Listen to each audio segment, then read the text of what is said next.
Good morning, afternoon, evening, people who are watching. Well, there's only two people so far, but hello, you two. Yeah, basically just carrying on from yesterday. But I think I can confidently say I think I've got the Crovans Gate section done, actually. With the stone wall, we'll go with DS wall Welsh. It looks more solid.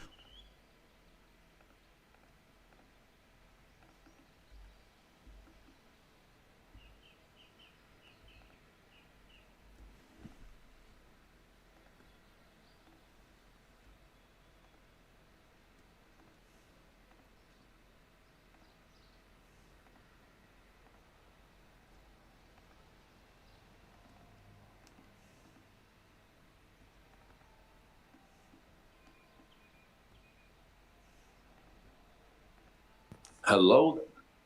Hello, How are you doing today? I'm good. Just a quiet Sunday, so I just thought, yeah, nothing else to do right now. So, well, I could be doing some things, but Just relaxing day. yeah. Today's been boring. Well, this morning at least. What do you mean? Nothing going on this morning. I had to do a study though this morning. Well, now I'm just done. I hate school. Mm-mm-mm-mm-mm. I was looking through some photos when we went to the UK, and I still loved it a lot. Mm-mm-mm. So we have to enjoy your trip to National Railway Museum. Oh, it was good. Definitely. I feel like the last time I went, I think that was probably the best time. Probably the best time I had there so far because it was just like a load of cool stuff that was there compared to other times that I went. But I mean, Scotsman obviously wasn't there, but obviously, Yeah, but still cool though. we got to see Flying Scotsman, and we went to another railway museum. He was actually taking like a break van special, technically, and we got lucky. Did you see Bill and Ben? Yes. I thought so. Yep. And my mom, cause we weren't allowed near the cab, Mm. because it's regulation.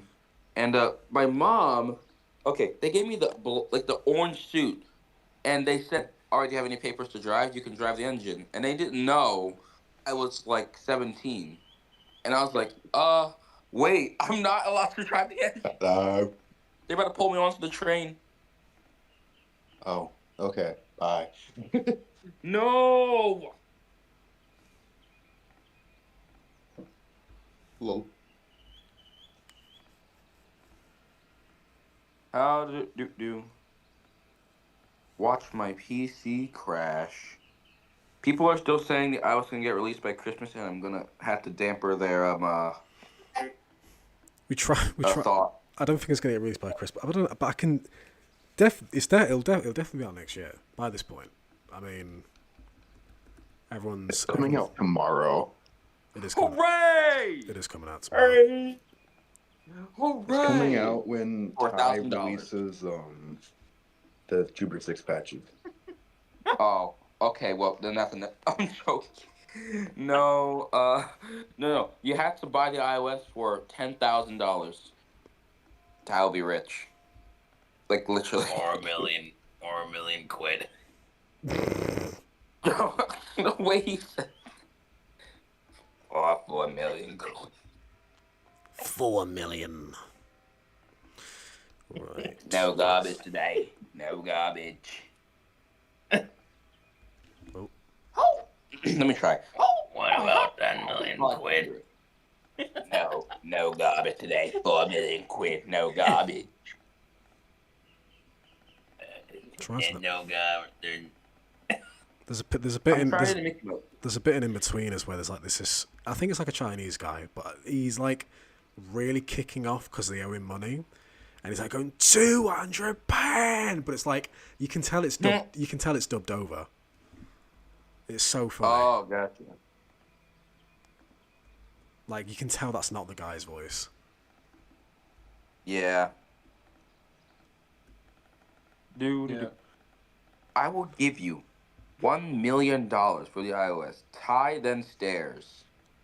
$1 million. Do-do-do. Ty Do-do-do. said, "No, I want more money."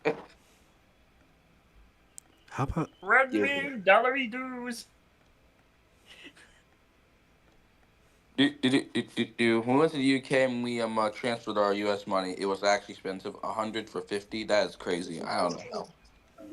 Electric eel. Electric eels. Oh, we already made a new video. Ty, I got a question. Or actually, no, I got a question for both Ty and Chris. What was the main lead Hi. patch? Was it a flute or something what? for Percy? Percy, it's a flute, yeah. Coupled up with Yeah. strings that are octaved, basically. Yeah. So like do do do do do do do like Yeah. that, all that. Okay. Yeah. Are you on YouTube right now? Not really. I'm just on the live stream thing. Okay. Oh, did you see the Miami Vice record I sent you on Instagram? I've actually not checked my messages. Oh man, I just sent you like a couple of memes like last night and this morning. I worry about your memes. No, they're funny. I worry about them. Classic Ty, always the fucking like purposely missing my messages. What can I say? I was out on a killing spree. You were I like doing the the Victor's iOS Town thing. looks. Jay, that's not even a killing spree. I was out on a killing No. spree. iOS Napper is broken. Watch me just go on the route and just my game completely. It probably won't, but watch my game completely. What, the iOS? Yes, watch my game completely just say, what is this? No. iOS what's the when it comes out, what's it gonna be called? iOS the Afro Actually, yeah. extension or I something? Workshops iOS or Oh, it's called the Afro extension. It could be fucking funny. is it gonna get released on Workshops or just like It'll be- somewhere it- else? it- 'Cause I know it will- Workshops been active. It will be released on workshops. No, it's not. Oh, okay. It's not my headcanon. It comes out on TSI. My fucking head count. TSI. No, it's coming out on TSI. Is that the I think It comes out. as It comes out on 17th. as much as I understand headcanons, for some reason I feel like fandoms have ruined that word for me. My headcanon what's Thomas that? is very My mean. headcanon is valid because I said so. my God, Bob. My headcanon is my iOS is better than yours. No. My headcanon is croissant. Oh my. Die. No. That was perfect. Yo. Okay. Wait. Ty, are you on YouTube real quick? Cause I gotta say something real quick. What? I want to say something about like last night. No, Thomas, it's 4 in the fucking morning. no. Wait, are you no on? Oh. No, you can't do it. I have a really big question here. Out of all the scenes on the iOS, which one, even if it's like different, what is the laggiest part? Titmus sheds. Wait, really? No, I don't know. No. I would say like what? I thought it would be like Ty the. added like a bunch of like PBR textures. Oh and, God. I mean, it shouldn't be like two. He's still adding 2D. It should be like 2, but if you add all PBR, yeah, you're done. Wait, yeah, you're stupid. Okay, I'll admit I'll probably do it. The only reason I would do it is because I like PBR, but only add it in sections. So that's the only thing. I wouldn't add What the entire happened to just the snow edits? Okay, we need to bring back the snow edits. No PBR. Okay, Hey, I like my PBR. I think it looks cool. this is why people can't afford Trans 19. Oh, I mean, I could go back to 2D. I like 2D. I mix 2D and 3D half the time, though. I think you should gatekeep to iOS and not release it to people. Damn. Gay Luigi? I think. Gay Luigi? Spaghetti! Spaghetti. No. Bowser. It's from Bowser. Dear pesky bitch. Dear pesky plumbers, I'll have a 2 number 9s, number 9 large, a number 6, a number. Ty, did you ever at Grove Street yet? Do you know what? Grove Street.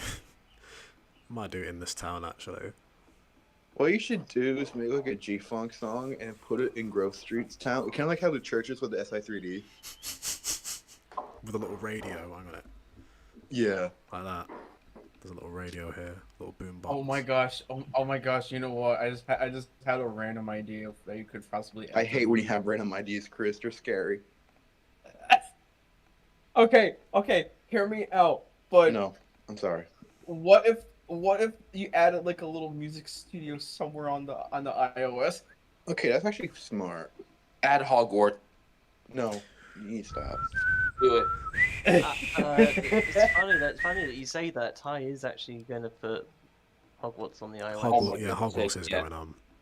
I'm not Yeah. gonna down the iOS unless they have like a big old Sega Genesis like in the middle of the island. A giant Jupiter 6, No, yeah, God's sure. sake. or if we really wanted to, a giant Purdy's 2XR. Well, I mean, you can model it. You can put it in trains. That's true. Speaking of stuff, Chris, did you ever fix the stuff for Scrapyard? Oh, that's like what? Oh wow. That I'm gonna work on it late for today. You better I'll work let on you it. know when You better work on it, boy. Not at all, boy. I showed. I don't Oh, know boy. if I seen the Scrapyard thumbnail you made, but it's so cool. What's got your thumbnail? Don't worry about it. What? I feel so Yeah, offended. don't worry. Just close your eyes, kid. Just close your eyes. Count to 10. Don't. Okay, let me close my eyes. just go in the for about corner. 1,000. 1, I'll be a Shadow the 2, Hedgehog and 69, 99, 104. Trapped in the closet like R. Kelly. No, but Did I pull that back in? hi. What? I know where you live. No, you don't. Oh no. Yes, I do. You live in Britain. Where? Britain. Where? He There's a lives lot of where the places in Beatles died. I don't know. The Beatles Wait, what? died. This is like back when Clubhouse was a thing and you talk to Americans, you'd be like, "Oh my god, do you know like the Queen, man?" What? Yeah, I'm being serious. Y'all the Prince now, don't Okay, y'all? I know we went to Britain, but we didn't ask that. Nah, but like, Y'all yeah, the King now, right? yeah. Back to the old ways. Just the way we like it. But when men run the country like it should be. I What think did we you should say? have King Wallace. King Wallace. Mm. Ooh, So, Gromit. I've become the king, Gromit. Gromit. I'm telling you now, Gromit, I've become the king. I do like a bit of golden soda. I declare that every Tuesday is cheese day, is porridge day, Gromit. Gromit, I think we should ban Thomas the Tank Engine. What's the Thomas? That's a damn good question. Ty, what's Thomas? Some guy. Some guy. It's my name. No, your name is Jock. Yeah, just Chalk. just a guy just walking on the street. No. You know, everyone that you meet. No. I'm sorry, but the YouTube poop brain rot. Yeah, and then I've YouTube Poop's ruined me. YouTube Poop's done horrible damage to me. Well, I feel like they make it funny. Yeah, they do, but it's definitely damaging. Like with the Luigi, with the fingers, with the fuck my motherfucking dick. That and 2010 era YouTube movie Someone say my reviews. name. Trenty10 or Trent. My favorite ones are like the YouTube poop, like what the do. What song is that now? I don't know. I don't know what the name is. But I remember it was like in one part of like a SpongeBob YouTube video was like with the chocolate episode. Chocolate. Selling chocolate. It's selling chocolate. It's selling chocolate. Yeah.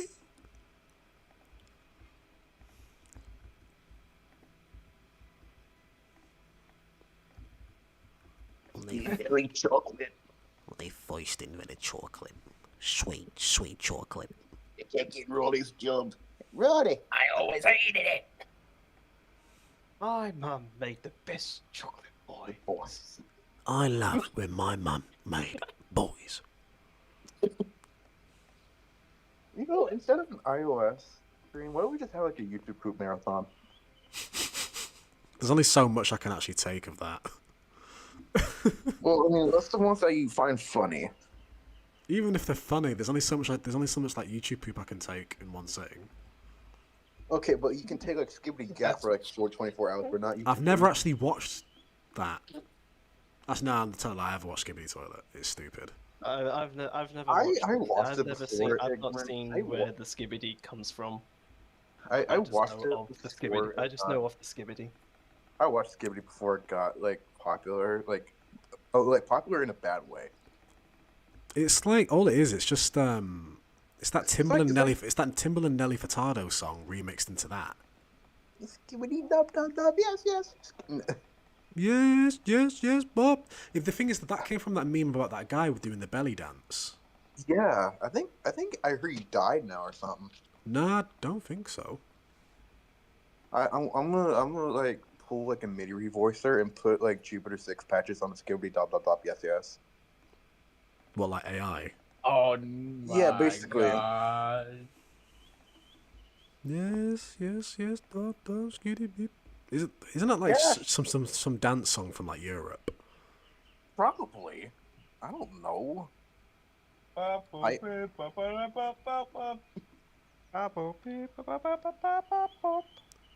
Play that song again. You know the one that goes ba boo boo beep?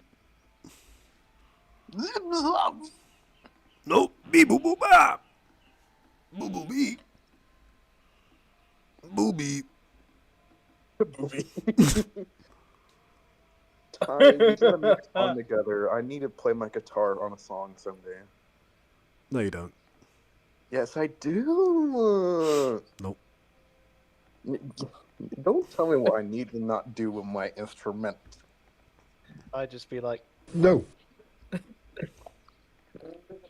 very mean. What have I ever done to you except for being an ADHD optimist? What? You've been mean to me, and I've done nothing wrong to you except for being a blabbermouth. You killed those kittens. Yeah, I did. What? Stop! I'm sorry. They were just too delicious. Stop! Gotta cook a medium rare, you know. Stop! You just hear like an E chord in the back. Was that you, Chris? Maybe. we gotta get Ty a new guitar. We gotta get him like a Gibson, cause Paul. That Gibson Actually, no, would be he- nice. No, you get a Fender. That's all you're good for. Jesus Christ, I'm sorry. It's not that deep. Either You know what else is not that deep? Really. I don't know what was going for that joke. That's just like I came, like for some reason the muscle man came out of me. Like you know who else? I was disappointed. Really. Anyways, check out the Miami Vice record. It's pretty cool. Crockett's theme. Crockett's theme is Actually, I wonder if the it's good actually. stuff. I think it might be on there. Hey, let's go. I'm just looking. Oh, there's a bunch of women on there. That's cool. But okay, what we got is the original Miami Vice theme, instrumental, Smuggler Blues, Own the Night, You Belong to the City in the Air Tonight, Miami Vice instrumental, Vice, Better Be Good to Me, Flashback, Chase, and Evan. I don't see anything to do with Crocker's Sam.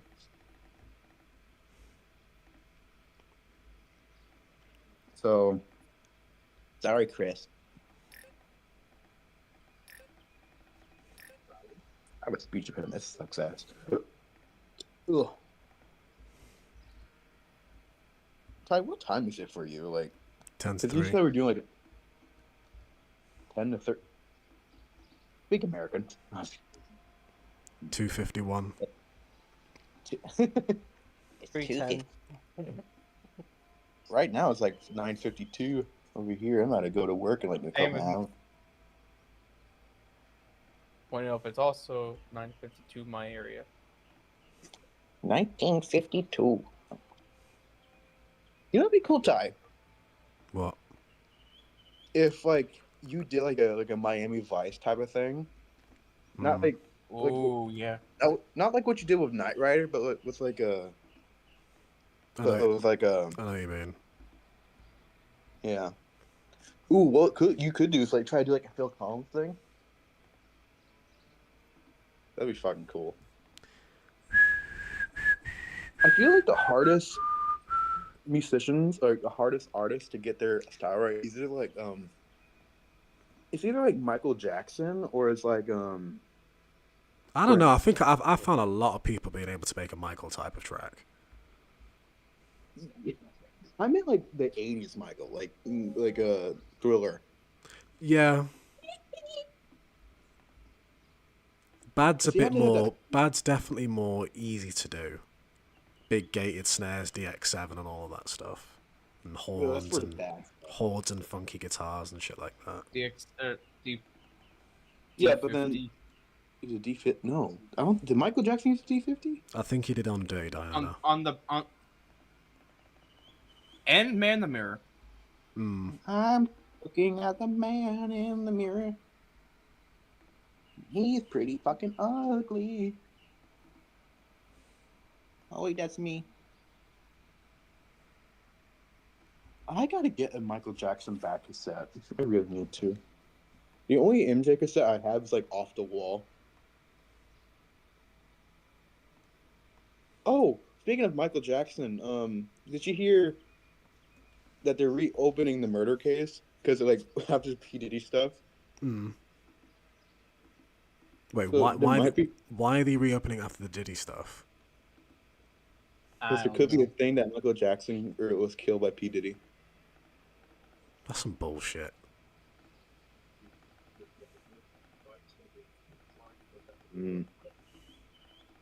Conspiracy theorists, man.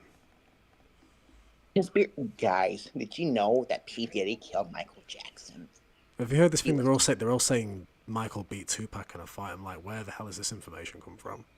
I honestly would love to see that. Though, what if it was real? Michael would be technically more of a gangster than Tupac if he got beat the shit out of Michael.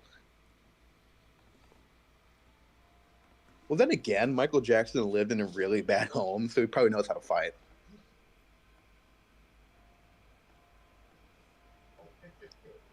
Joe taught him. Yeah. You done well, Michael. Okay, that's the crossing fixed. All right, yeah, I'm gonna go. I'm gonna get ready for work. Goodbye. Goodbye. Goodbye. Later. Chris, you're the only one who says later. Shut up. No. Goodbye. Goodbye. I knew that was coming. Fucking Ken buried most of that. Goodbye. Goodbye. I'm surprised how when you guys were talking about Michael Jackson, nobody threw in the doo-doo feces thrown all over the walls. Oh my. It's just such a disgraceful voice clip.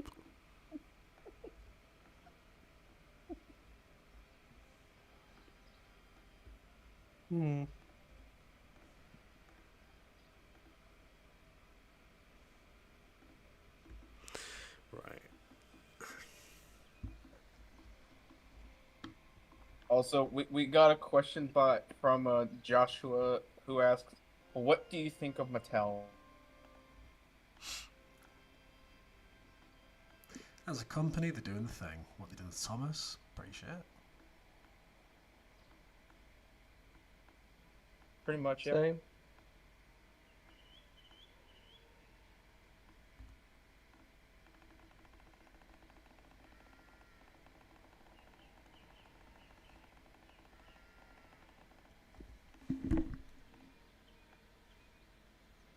Oh, Be live. yo, what good? Ellie. I made the decision. We should kill Ty for making the reference of Skibbity Toilet and hand over iOS privileges to me. No. Why? Because Skibbity. No. Damn.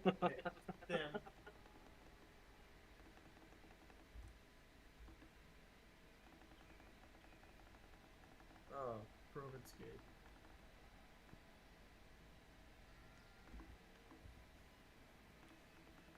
It's very interesting to get this area done now because I've been around like Knapford and Tidmouth and all those areas like for such a while now. Yep. And Crovans Gate, like, well, it's just got a very different vibe going on. It's a bit more Welsh.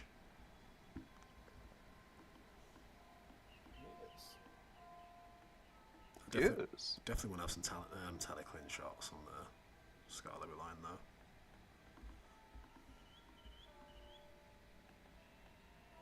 Let's check chat. Alright.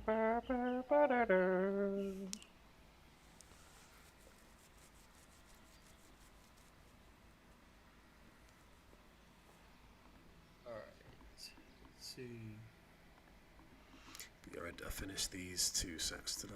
Well, this is just gonna be a cemetery. Might as well. Okay.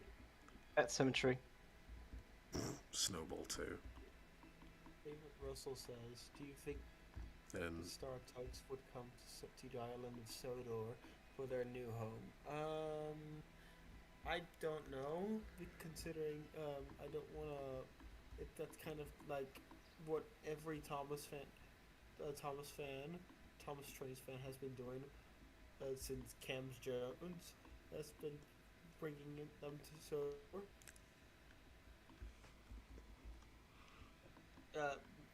Cam Jones did it, Waldner Wester did it, and then Victor Tanzig did it, and at this point, it's getting a little tiring. Wait, when did Victor Tanzig bring the Star Tugs into his series? With 10 cents, 10 cents was in one of the one of his videos. 10 cents was in the videos.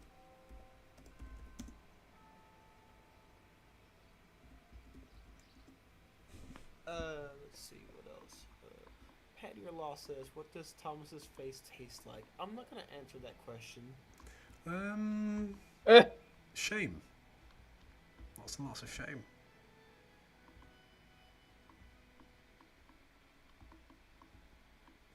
Nino's production says, "Which part?" Oh, who just joined? There we go. Hello.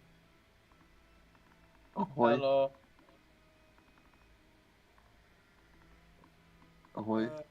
Nino's production says, "Which parts of the route are completely from scratch compared to the old route?"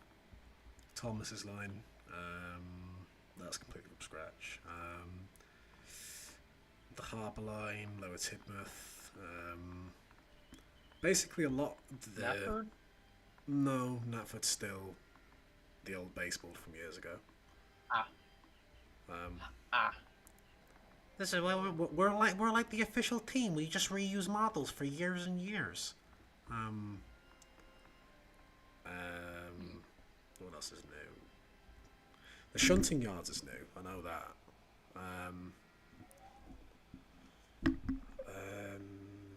A lot of in between Crosby, for in between Ellsbridge and Crosby. That's new. Ellsbridge is new, yeah. But copied and pasted from the old one to some degree.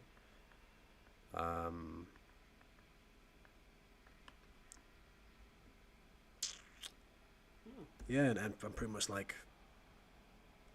I think in between Kildane and Kelsthorpe, a lot of that's new. Yeah, and Henry's Forest is still the old one, but it's been very the topography's been edited quite a lot. I think it's higher up now. So yeah, but I think Kelsthorpe's the same. But then a lot of in between this is all like new. Technically. Crovans Gate. Crovans Gate. Wait, where the fuck was I? Oh yeah. Okay. Grounder Govins says, Crate. I personally prefer to think that Thomas and Tugs are separate universes, Grounder says. I think it was confirmed somewhere that David Mitten says, oh, Thomas and Tugs are probably in the same universe, but yeah, it's fine if you think Thomas and Tugs are separate universes. I don't think that's gonna harm anything. Isn't Tug set in America? Yeah. Thomas Fan 15 says They're all what happened to cockney as part fuck. Thomas Fan 15 says what happened to part 1 of the stream. Don't worry about it. What basically happened is that it accidentally died in a car crash, and we tried to desperately to bring it back, but it went. Oh, I'm just gonna die. All I have to say about part 1 of the stream is that you had to be there to experience it. You had to be there. It was too cool to be kept on the channel. It was too cool to be kept. Yeah, let's go with that. And the only way you get access to part 1 is if you pay Ty £100 on his Patreon, and he give you a private access. Oh. With the free sports watch. And 1 free of his private a free sports watch and a £5 gift voucher for iTunes. Just no. A complimentary coffee mug. Like the most cheapskate ass thing. Like, who wants that? Unless you just want a personal visit from me.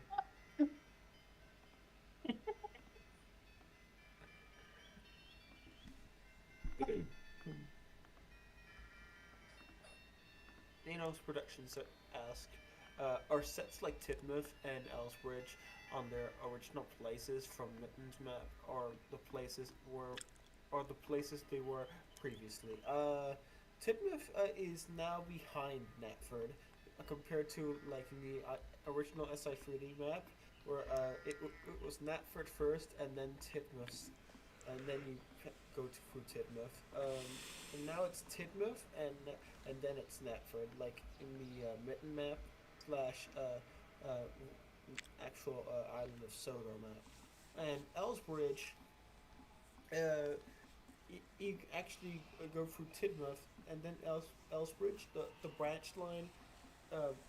But in the branch line, it really differs because when you, in the original SI3D iOS, when you split from the main line and go into the branch line from Elsbridge, you go through Drya, then Toyarek, then Hackenbeck, and then you know the rest.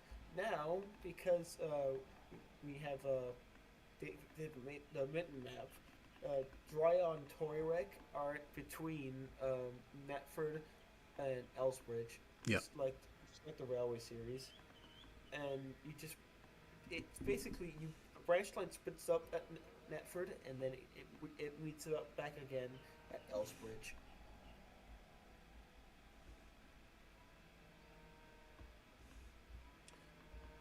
The German flow says, "I'm in it just for the watch."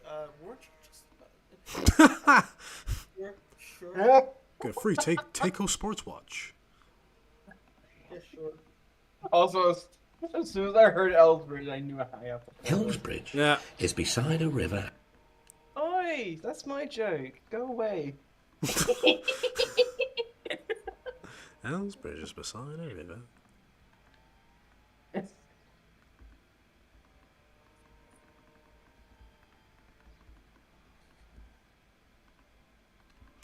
Ah, got this cute little yard at the back. What should I put here? I think maybe move the shed back a bit.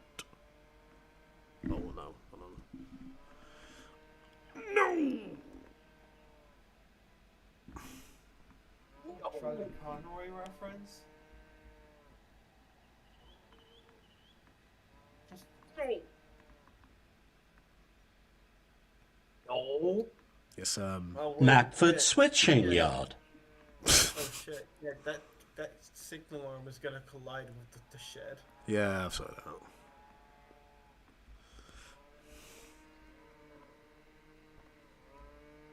We don't want that.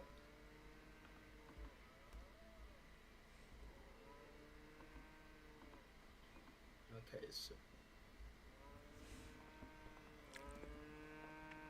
anyways, the research I was doing yesterday was our good old boy Edward. That's researching is for real life basis is fun. Not really sometimes. It's not fun sometimes. Is that the CGI one? Yes. Let me put a bit of wheeze on the whistle. That was the CGI whistle.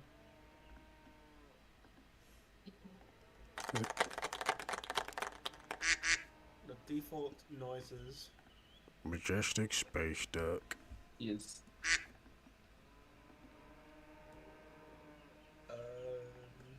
Oh god, he's killing us. Wow. That just... Oh god. I'm coming, Krillin. Quack! Untitled ducking. Why do you keep cracking? It's working.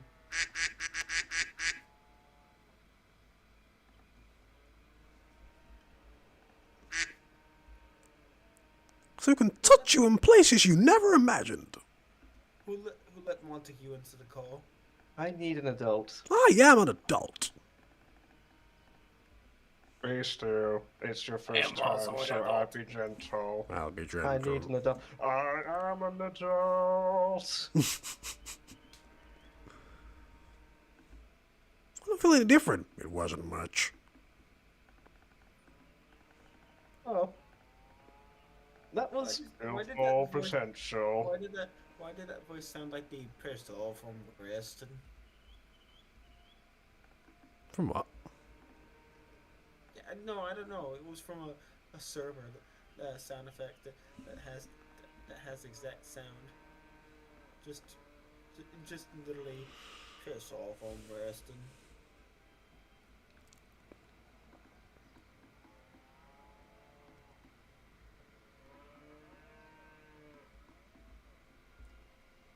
Who is this?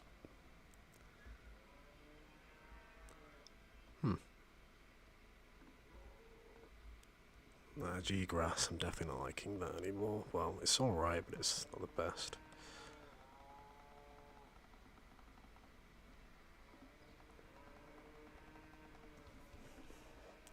Knapford shitting yards.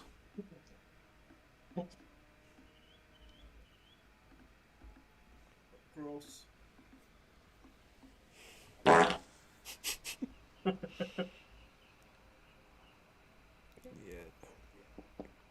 I'm liking the way Krovinsky looks now. I'm just happy about this new track. So good.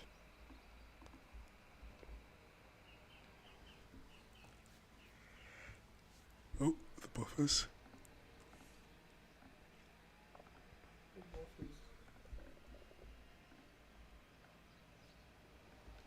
Okay for you that the buffers were there. So who else was here before I joined? I think I heard Benny was in the call at some point. I don't think he was. Oh no? Oh, okay, so No. I was Nebby. No, he's not. He's not here yet. Right.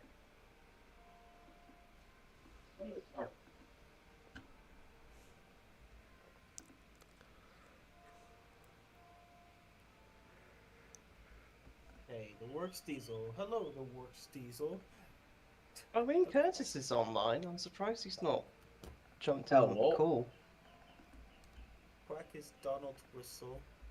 No, it's Duck's noise. What are you talking about? Whose whistle was that? No. Wait.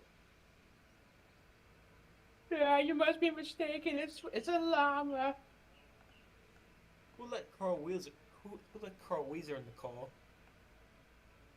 Yeah, I don't know. I just let myself in. It was my fault. I've left the door unlocked. Right, thank you.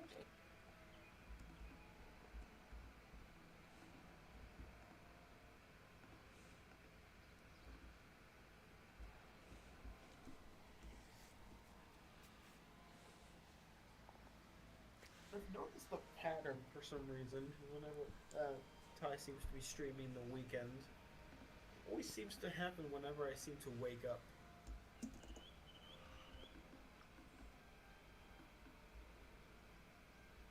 Did he wake you up before you go? I was thinking about doing that reference, but I don't know. Yeah, that's yeah. That's, yeah, he would. Fucking clapping sound. If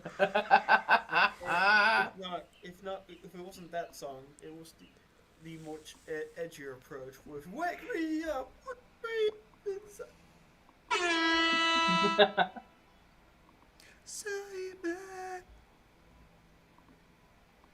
Why do I think of that song and I just think of early 2000s low quality songs. I mean, low quality video of the song. Just Well, over Wake Me Up movie Inside. scene. Just think of AMVs. Yeah, just AMVs. There you go. I used to hate AMVs so much. Of the Wake. Oh wait, are we talking about the Wake Me Up Inside song? Yeah, the Evanescence song. Actually, you wanna know something funny? What? Every time I think about that song, I always hear like watch the cover with Goofy with Pro ZD as Goofy singing the song. Wake me up inside. Wake me up inside. Save me. From my name and say from the door. I just think Gorsh. because I'm Right back. such a stupid little I'm such a stupid little idiot who thinks loud equals funny sometimes. Or Stiesel says no, Duck is too obvious. I mean, it's either that or it's Dilly.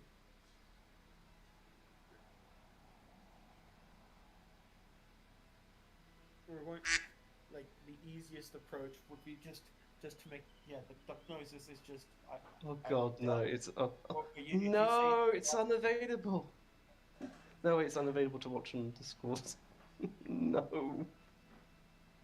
Oh no. Billy can't watch because she's dead. I hate. I both love it and hate it. Well, Duck's lifespans don't. Her lifespan doesn't really last that long, you know, right? Wait, what? Ducks like her don't. Her lifespan's not really that long. That's a duck. Yes. Sure. What else was Dilly? A mum. Unless she's suddenly a time traveler.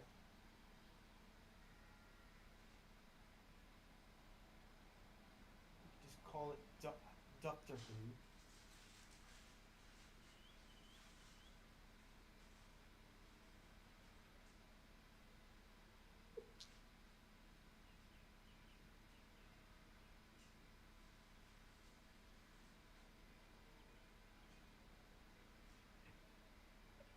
So yeah, the reason you didn't hear from me from the rest of the stream yesterday, simple. I fell asleep while listening to the call. Hence the reason you didn't hear from me again. Or I could just go, I died. Yeah, let's go with that.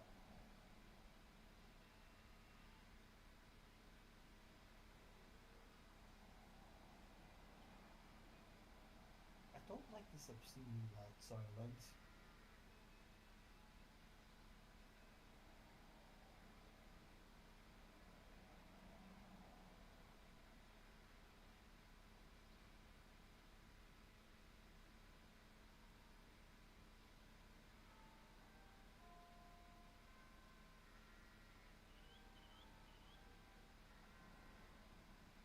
Oh, there's the songs. Okay, I see them.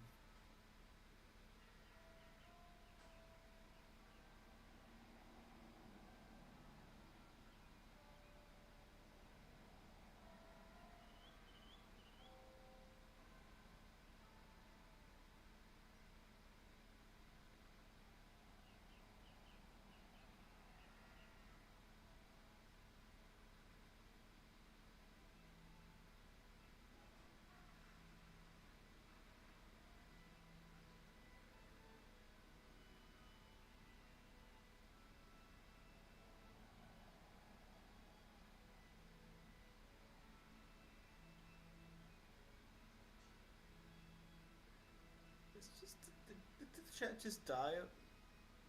Did it... No, we're still Oh alive. no! There we Oh go. no! Our stream! It's broken! It's still running. I think the only other thing that's No, dead I was is the live stream chat, which is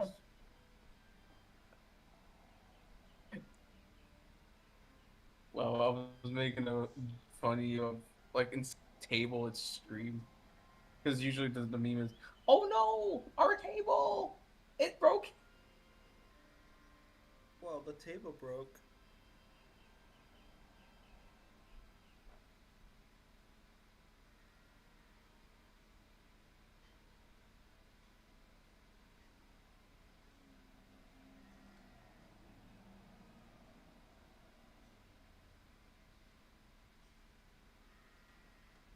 That church music, skull emoji. I've grown to like it. I mean, sure, it gets annoying, but you know, Yep. it's nostalgia from the SI3D room. It has the charm.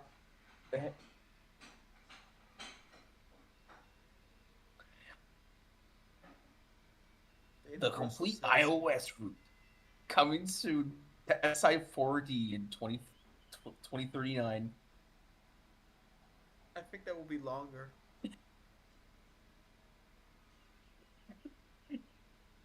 Wait until the two.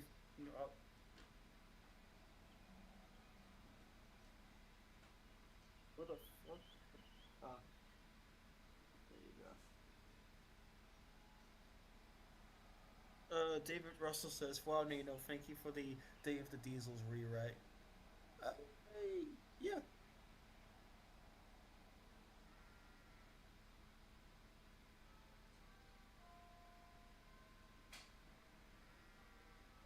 I was planning to go get some breakfast at this point, but since the stream is still running, I'm gonna have to hold off for a little bit.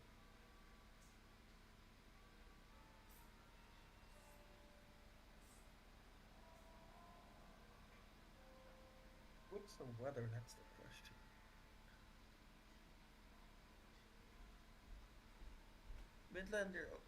Midlander 05 says, "Is the whole iOS going to be Barrow?"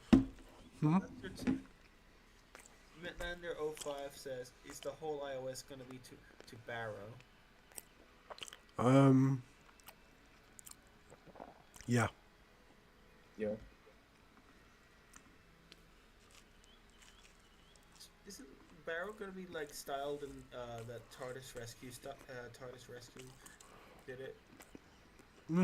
I think it's just going to go off the Real Place / the Railway Series illustration. Metlander05 now says, can we see the map so far? I'll have to go on the other route to do it, but I'll do that shortly. Well, in a bit. We're at Crovans Gate now. Residents of Sodor being unable to sleep due to the local church blasting organ music to 3 a.m. Oh, don't worry about it. I'm pretty sure people have grown accustomed to that. Yeah, exactly. We've gotten accustomed to having your ears blasted by church noises.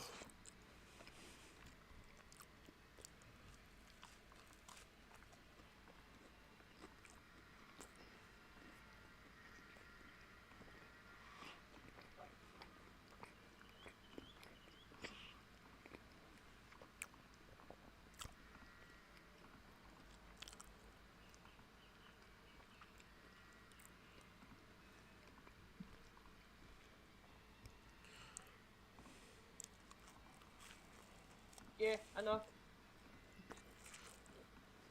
Okay. Metlander05 says, I know how to do a test. It will be released when it will be released. I don't like these kind of questions sometimes.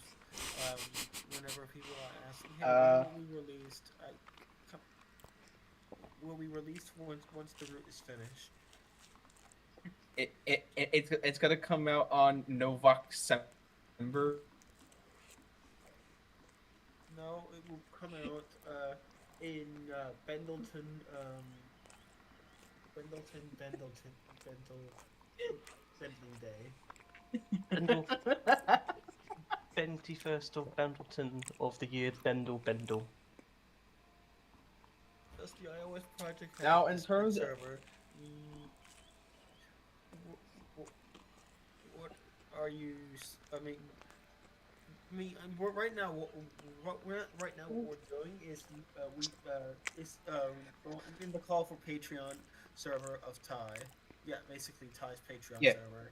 Hence why we're in the same call. I had a stroke for a second. That seems to be a running gag in this every time he streams at this point.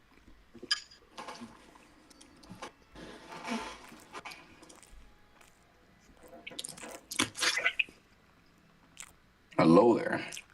Hello. We're back at the gates of Crovan. Wait, what?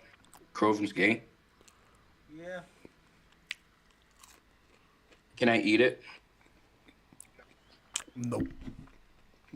No. But it probably tastes like candy. Literally, the model, part of the station is literally out. Because it's gingerbread. Chocolate. No, it just tastes like chicken. No, it tastes like candy. Well, all the Crovans Gate buildings is gingerbread. Oh, that sounds delicious. Or gingerbread, yeah. You know what'd be cool? Make a Crovans Gate gingerbread house. You know what? That would be pretty fun. Marble rye. Did y'all see the Thomas? A Thomas Station gingerbread house. I mean, I'm surprised that's not a thing. That could be done. Actually, that could be done. It'll be pretty cool, though. I will buy it. Oh, Like a Farquhar Station gingerbread house. We could make one, your mom. Is the Thomas Fan 15 asked, is the standard gauge and narrow gauge wharf connected to the ocean or a river? Oh, that's a good question. River. Yeah, that makes sense. Which connects out to the ocean. Oh, gotcha. Oh, but the wharf is behind Crovan's Gate. That makes sense, right? I think we're up in front. It is connected to Crovans Gate. Okay, that makes sense. Because I wonder where... when I was a kid, I was only wondering where it was located. But I always thought it was behind Crovan's Gate. Because, they also put freight from there. The wharf is so cool. I love it. Thomas and James are racing to the... Now Penny Law is asking, what is the plan for how the iOS barrel will look will it be based off the real station or? Yeah, it'll be based off the real one. Oh, the real one? Yeah. Oh. Who'll be working on that? Will Jake be working on that or something? Probably. I could see that being a Jake thing. I think right now, there's a person called Jack who's working on a real, basically a compact version of the real life version of Barrow and Furnace. He's doing the whole harbor section area as well, but it's not part of this iOS, but it's part of his Vickerstown and Barrow route, which is, and the Barrow area he's doing is basically a compact version of what it looked like in real life. Oh, that's cool. I've never been to Barrow and Furnace myself, but the whole area looks flat. Yep. I think he's also making the shipyards. We're in Barrow. Isn't the scrapyard gonna be there? That's or not? That's a Vickerstown. The ironworks is going to be at Vickerstown to coincide with the Rusty to the Rescue set. Ah, gotcha. Well, one question: will there be like one version of like the season 5 one with Stephanie and everything, or will it just be like multiple versions in one? I think multiple. Will it be like I think multiple versions in one. Because you don't want multiple like big scrap smelters yards. I mean, Sodor's industrial, but it's not that industrial. I mean, the TV series did overkill with enough of the factories and stuff as it is. Yeah, that's the only thing. I like the inside of the ship though. That was pretty cool. The claw would have to be there, and I'm gonna make a meme out of it. I think the scrapyard is one of my favorite locations, in my opinion. One of my favorite locations because I thought it was unique. Also, the engines just absolutely hate it there.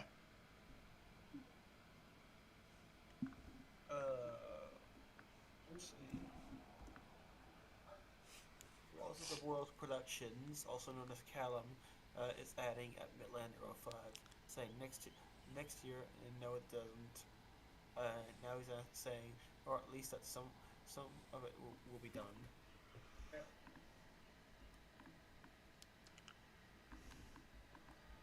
We're in borrowing food. Oh, that's actually a really good question. And this is probably far from now, Ty. Will the iOS get released in sections, or will it just get released be like just one like POW there? Have fun with it. One POW there. I'll have fun with it. Okay, gotcha. Wait, so the SK so SKR be complete on it then? No, not like that. No. It's done in sections, but it's not like, oh, you've got Knapford to Timoth in one section, yeah, and then you've got no. I mean, it doesn't like you. The first release that's coming out is going to be basically going from Alsborough all the way to Crovans Gate. Okay, I was wondering that because I was like, y'all gonna get like SKR done? Because I'm like, oh my god, that's gonna be tough terrain. No. I can't wait for that the wave feature though. The terrain's gonna be tough to navigate through though. The thing I need to sort out a lot is the track marks and layers, because yeah. Yeah, okay, then I get it. Because I was wondering back then, like, will you guys release it once or just parts? Because that's good too. Technically in parts, but yeah. Does the wharf count for Crovans Gate, or is that just see? Okay, let's do the hedges around here. I can copy and paste this, it will save me so much time. Oh yeah, when Ty got the copy and paste tool, his brain said, "Yes, it is time." Speeds up the whole process by like tenfold. Oh yeah, no. Out of like this the entire year, this route got so scarily done at like a really fast rate. Crack. Lots of crack. Dang. Hey Peter, Hey Ty, what are you doing? Crack. I'm not hurting anybody. Tie at like 2 a.m. Stu, it's 4 a.m. Why are you making chocolate pudding? I've lost control of my life. Good old rag rots. Curtis sent me a gif of that for some reason when he was working on Pirate. He literally called me out publicly on Twitter saying, "So yes, Eli, that's what I'm doing at 4 in the morning because I lost all control of my life." Wait, what? Yeah, Curtis called me out on his Twitter just to point out what the heck he was doing at 4 in the morning. Most of the time at 4 in the morning, I'm just asleep. Which is the first time someone on Twitter publicly called me out for Thomas-related stuff. That's crazy.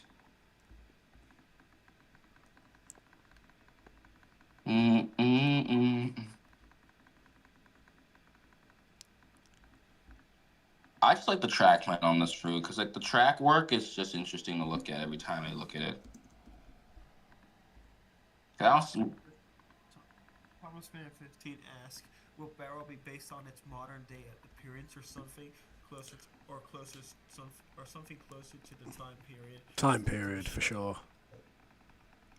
Yeah, we'll probably get as many photos and stuff as like 1950s Barrow probably, 1960s Barrow.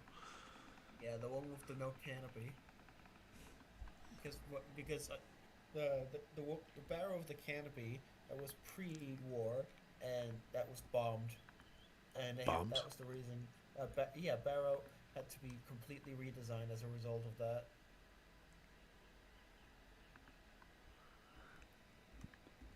The word bomb could not be said around me. Oh no. Bomb, bomb, bomb, bomb, bomb. Because my brain just instantly goes to bombs. That's alright.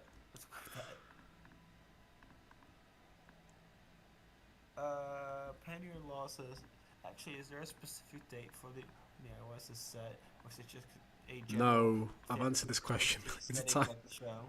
Wait, what?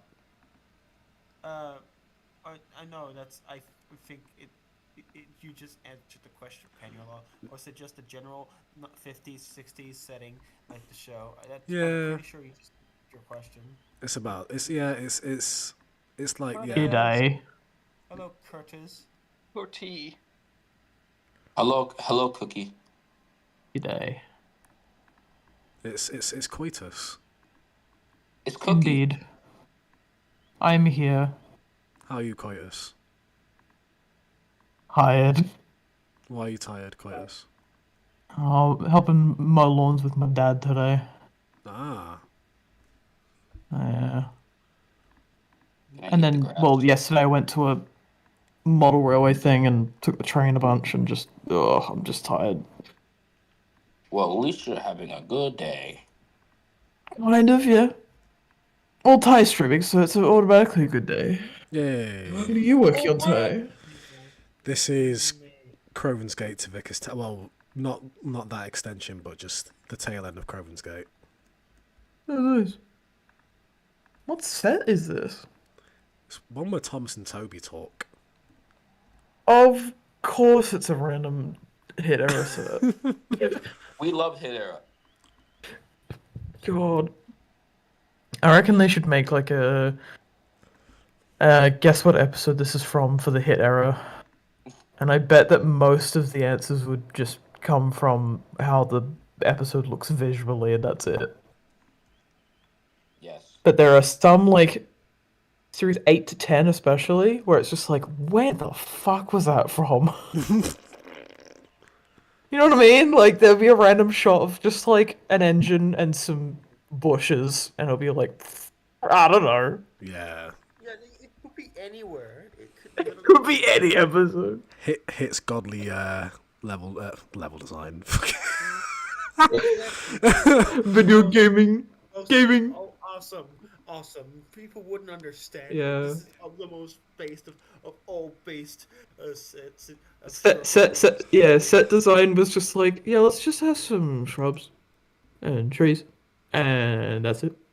And then let's redress this set and like use it for 90% of the fucking runtime. And then here is Natford, and here is Brendam, and that is it. Like, just yeah. The only sets with identity, and Wellsworth probably. Yeah. Oh, and Ted Vachez. Yeah. And also Mayford's a mainline station now.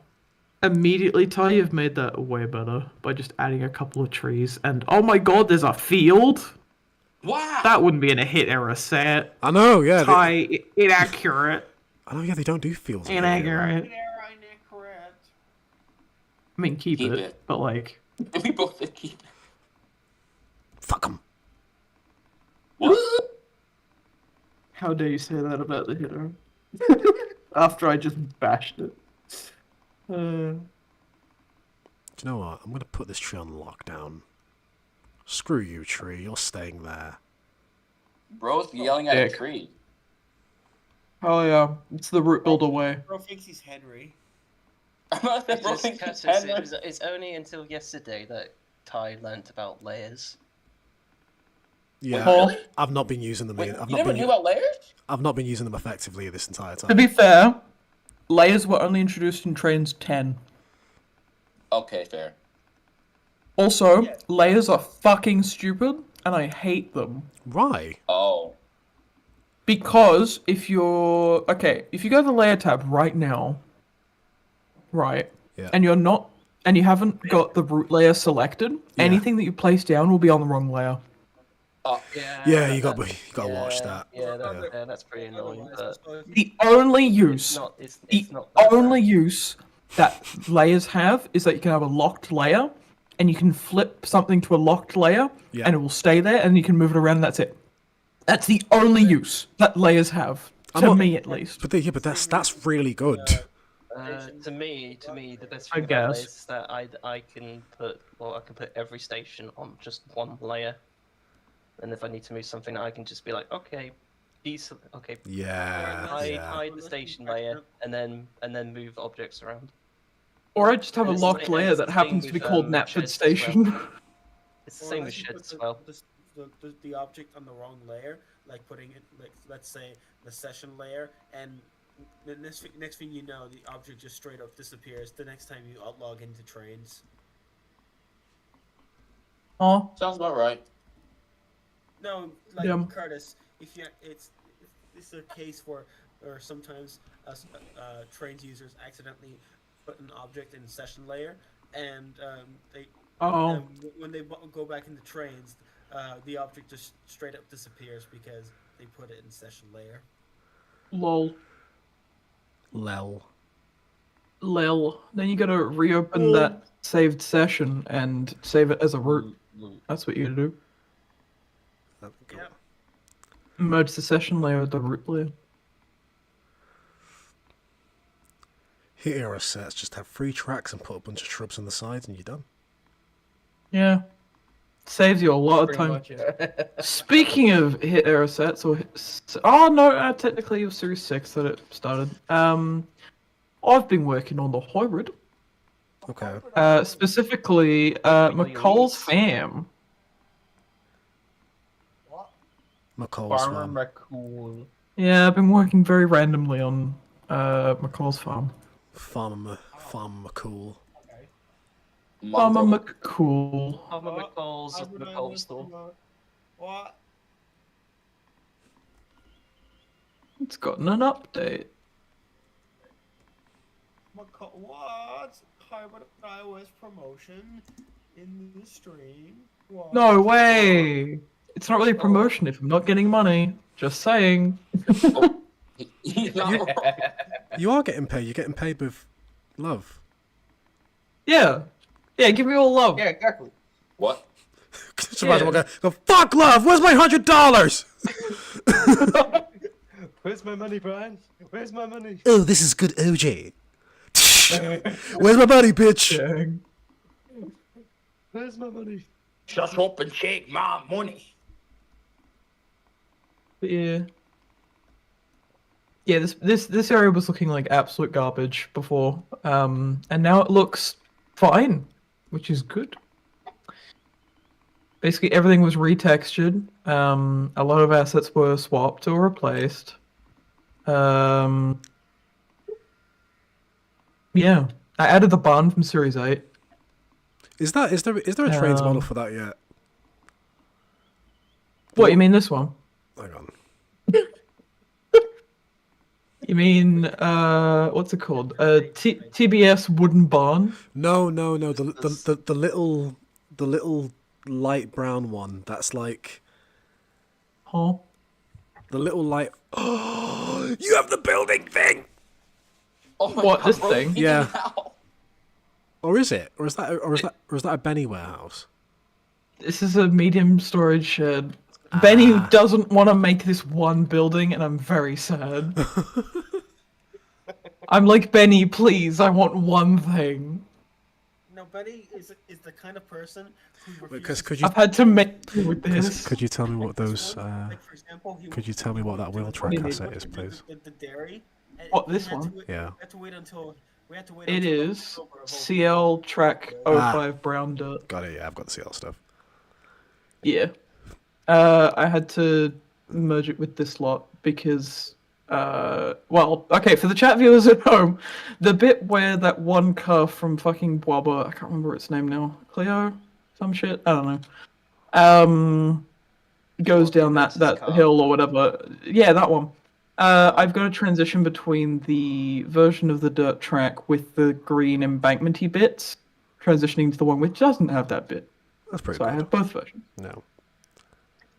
Oh yeah, and this crossing board is very useful for being TVS accurate. It is Sam Woodpath 3. Sam I would stuff recommend. is good. Sam Woodpath is very good.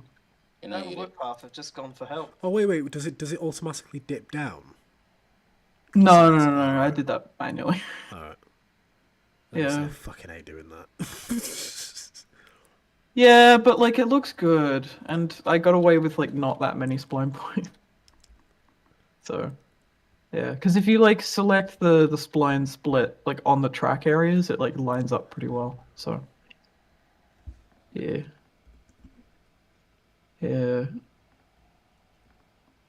Shomish? Shomish the dragon. Shomish? Yeah, I need you to go to the scrapyards. Yeah. Now the exciting thing, and this is somewhat a promotion, my Tuesday stream over on my Twitch account, where I do hybrid streams, this week we're going to be extending Edward's branch line towards Brendam, ladies and gentlemen. Yeah. Wow. Fucking time. About time. I have done the planning. I have refined the track plan from the previous stream. It's gonna be a good one. Yes. Yes. Everyone flipped their desks and said, Yeah. yes. Yeah, my stream regulars are just like, yeah. Everyone else doesn't care. Everyone just clapped. Wait, so what? Everyone give a round So of wait, applause so to for your Brendam, what are you doing? Is it going to be a mixed railway series? Oh, Ty. Let me show you. Let me get up the mirror. Miro. That's a perfect. If you're wondering what happened on the Miro in the hybrid iOS, Curtis was literally putting five triangles at Brendam. What? There's not 5. There's like 2 now. Jay got mad and I reduced it. It's fine. Guys, it's fine, guys. There we go. Let me change my thing. The viewers on Ty's stream will not be able to see it, but I will do my best to describe it. But you can see it if you pay for Ty's Patreon and become a member of his Discord. Cam? That's a paid promotion. Got him. Paid promotion. Oh, hold on. Let me just. There we go. Discord.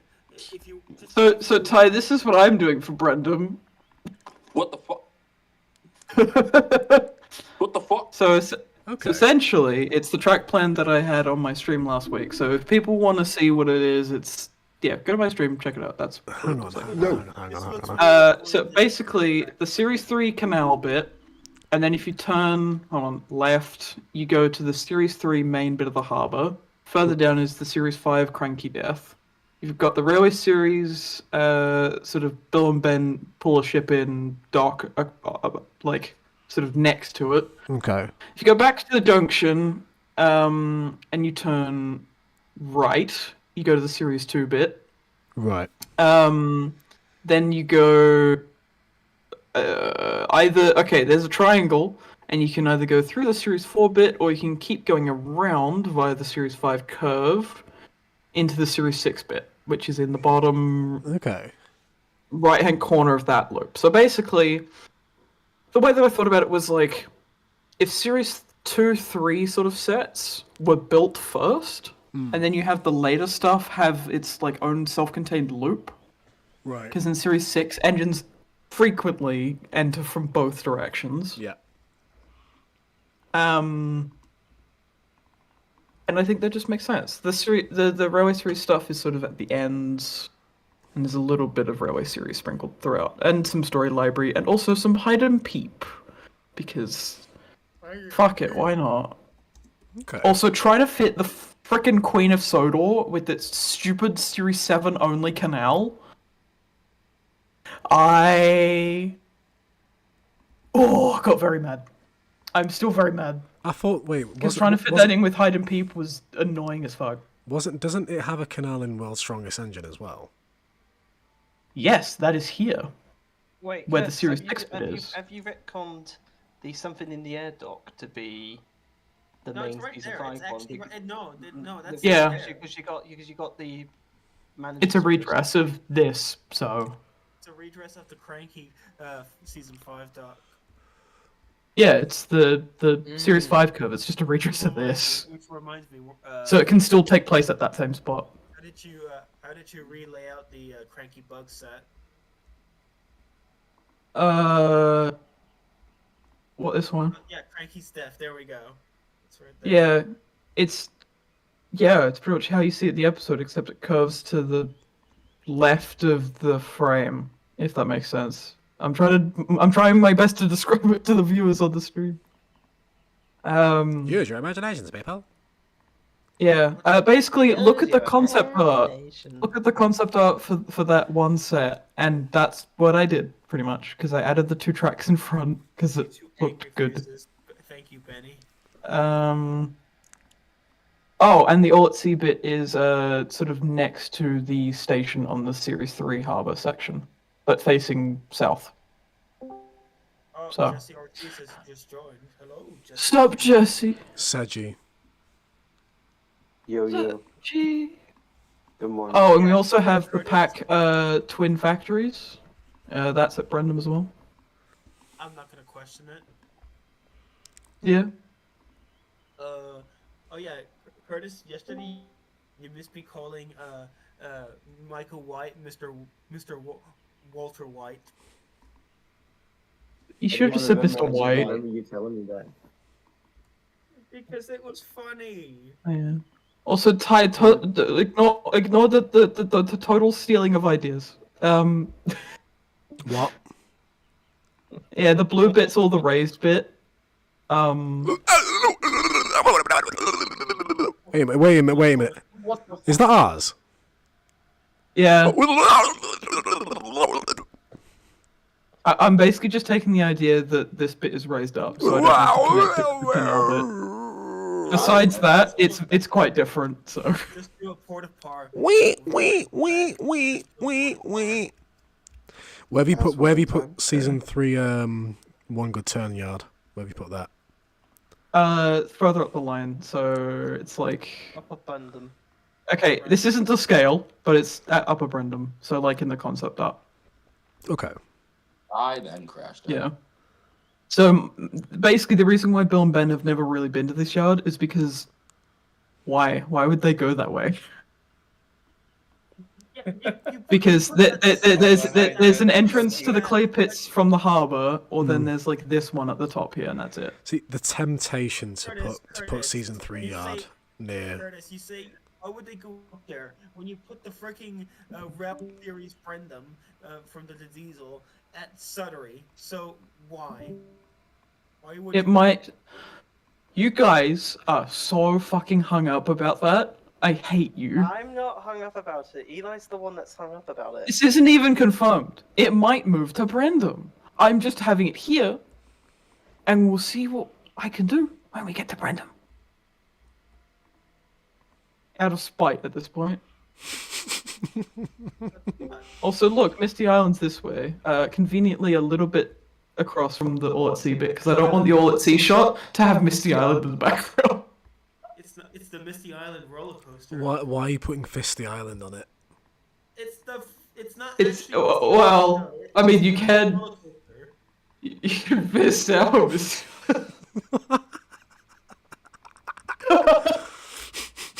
Okay, so the hybrid one has a phallic type shape to its roller coaster on its tiny little island. You said it, not me. Phallic. So basically, Misty Island. I thought it would be funnier and slightly more appropriate to say it that way. Misty Island, the Misty Island roller coaster was a failed experiment, and they all left all the engines to die. Yeah. Oh god, look at Kildane. Kildane is just a collage of pictures at the moment. You still need to plan Kilburn, Kaplanu, and Helby, and Balladrin. For the Sodor Ironworks. Well, Killabun's going somewhere here, but apart from Are you that, doing 3-track or 2-track? probably 2-track. Just to be different. 2-track And was a different station. well, too bad. Oh. Don't care. If you want to be accurate, just use Hugo's. So, or make your own.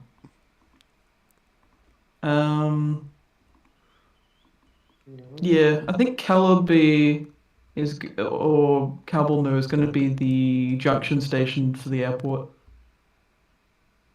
That makes more logical sense. We've used than having the airport near Marin and on this spur. Do you know what? I think we've done this. Hang on, let me have a look. Swear we've done. Man, we steal him again. Are you stealing? No, well, Calaby's like on ours is in the forest. Oh, okay. Which I don't even know where is it supposed to go. I mean, it's somewhere after Kildane. Yeah, it's in between. It's in between Kildane and Kelswap. Oh, yeah, you've probably got in the right spot, to be fair. So it's like I actually don't even know where we're putting Henry's Forest at this stage. So but it connects to like an old ass like season 12 branch line thing, which connects up. Oh yeah. Which connects up to the line the airport is on. Oh, weird. Yeah, we've built a separate line for the airport, which connects from, the fuel depot.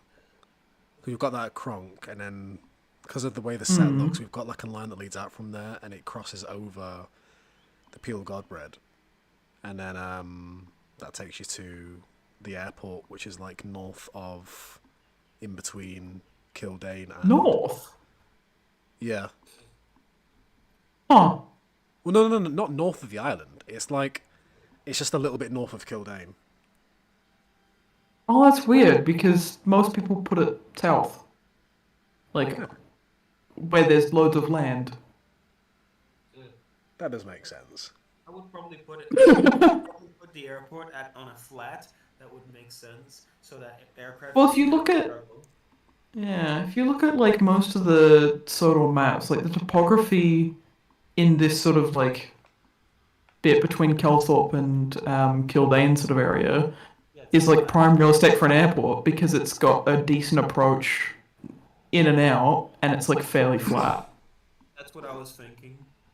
So I'm glad One thing I'm glad that I'm still debating whether or not I should have it Also there, central-ish. or just go for the easy route by just making the airport at Vicarstown because of the real life Walney Island. Biggest would have an airfield, I think, but I don't think it would have the airport.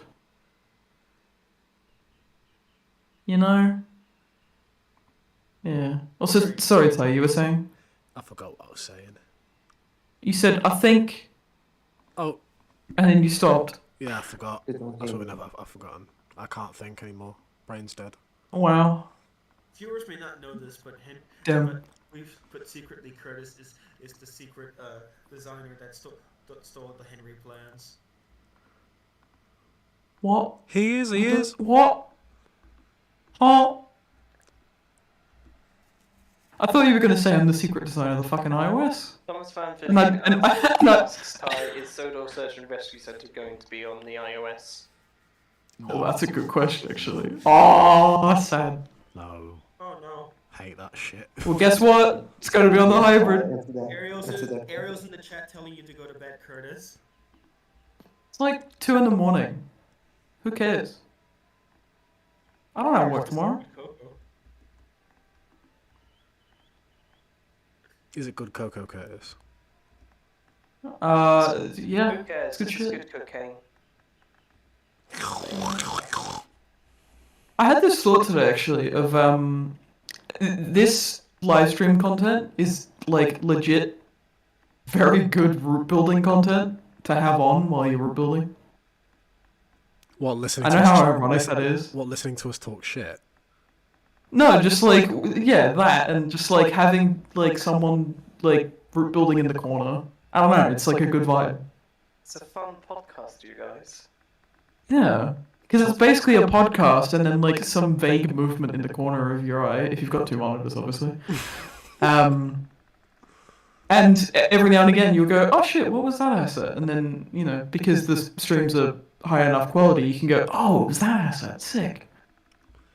But it's going to come to a point where people are going to not watch for the streams, they're just going to listen to the bullshit. I mean... You wait and see. Let's be honest, chat. What are you really here for?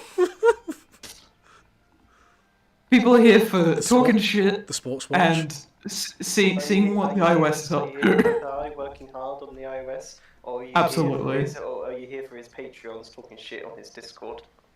Probably a bit of both. One kind of enhances the other, to be fair. At this point, Ty, what we should really do is have like a separate Sudrin radio thing. No, fuck that. No. That wouldn't be chaotic enough. It would have to be chaotic. But it already is chaotic. No, even worse.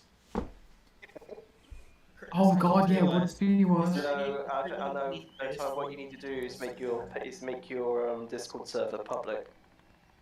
No, god no. Then it would be chaotic. Instead of 5 people talking over each other, it would be like 30. But actually, according to my headcanons... And now, Yeah. Now more people won't be reading the chat. And that's just me. You see, Curtis, I think I do a better job than anyone in the calls of the hybrid because I actually read the chat. Well, alright, sorry. Not everyone can read chat. Some people just want to focus, you know? Yeah. Some people are just like goated. Just saying. Yeah. This man gets it. I guess. What's the decision for the search and rescue center now? Is that just not gonna happen? What do you mean? Not my route. Oh, okay. There it is. What do you mean? Oh, It's I'm not gonna complain, but whoa. I think yeah. It's not gonna look like the CGI one. I can say that much. It's gonna be like a shared turntable and like a helipad. Well, you're not gonna have, And that's about it. have the bridge in the background. I don't think that's gonna happen. No. Where would that track go? That would be bigger than Gordon's Hill. I mean, I attempted to do it. No, Yeah, it won't work on You hybrid. do have but you do have the junction of where Diesel just tells, "Oh no, you don't, Thomas," nearby. Yeah, but Diesel's going the wrong. Okay, the only way that would work is if there was a spur, right, and it did a loop back on itself. For reason that would be stupid. You are stupid. You are stupid. Hey guys. Hello. Speaking of not stupid, sup, Mr. White? Well, there are times I can be stupid if you need me to. No. If the money's good. Silly will do. Well. So what's happening? Crovans gate again. Curtis is showing the mirror off.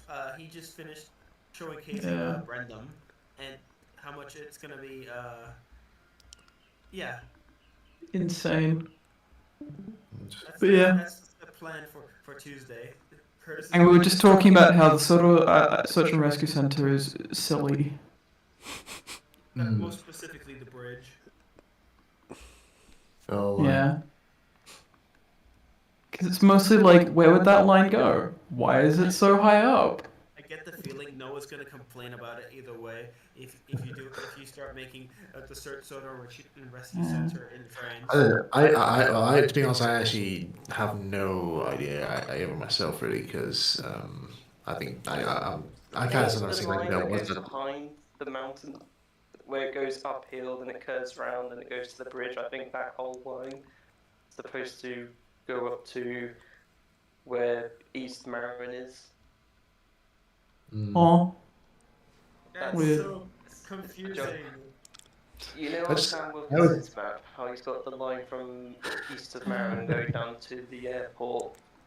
Oh god. That's the start. That's technically the main line loop. I'm gonna really research this. That's the secondary main line. Bet. High bridge. Oh, I think. High bridge. Yeah. I mean, to be honest, when I did my time on the series there, I didn't use Sam's map. I basically just got like I managed to find a copy. Somebody on eBay was selling a, what was it? I think it was the 70s map. No, it was 1983 Clive Spong map of Sodor.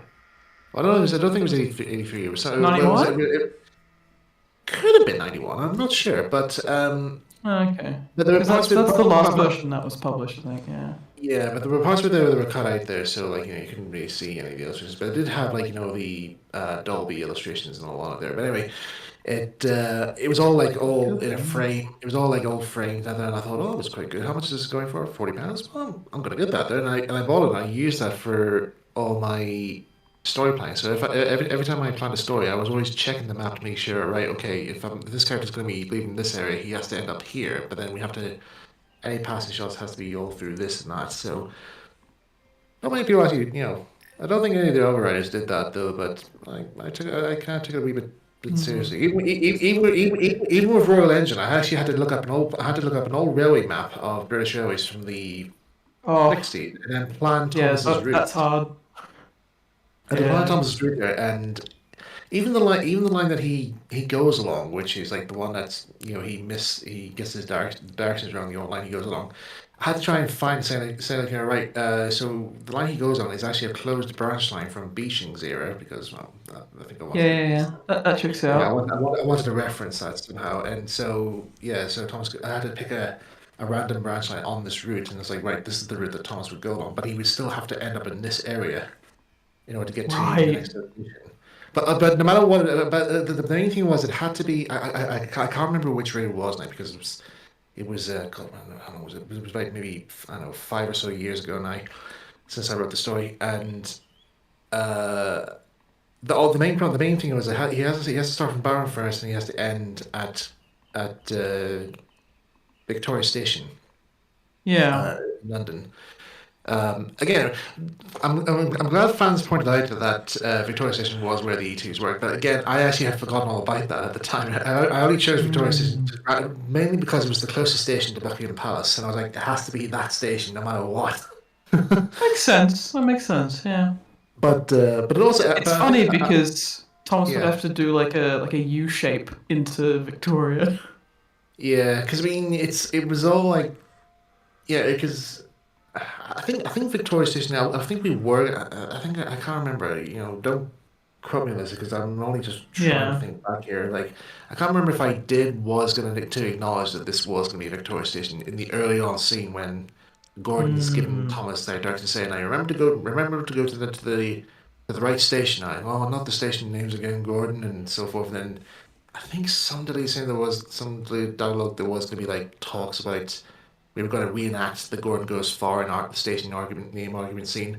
To which point Thomas would then say, actually, I'm going. The station is called Victoria because the Fat Controller told me that. And then Gordon would then say, I just wish they would make their minds up what to call that flipping station.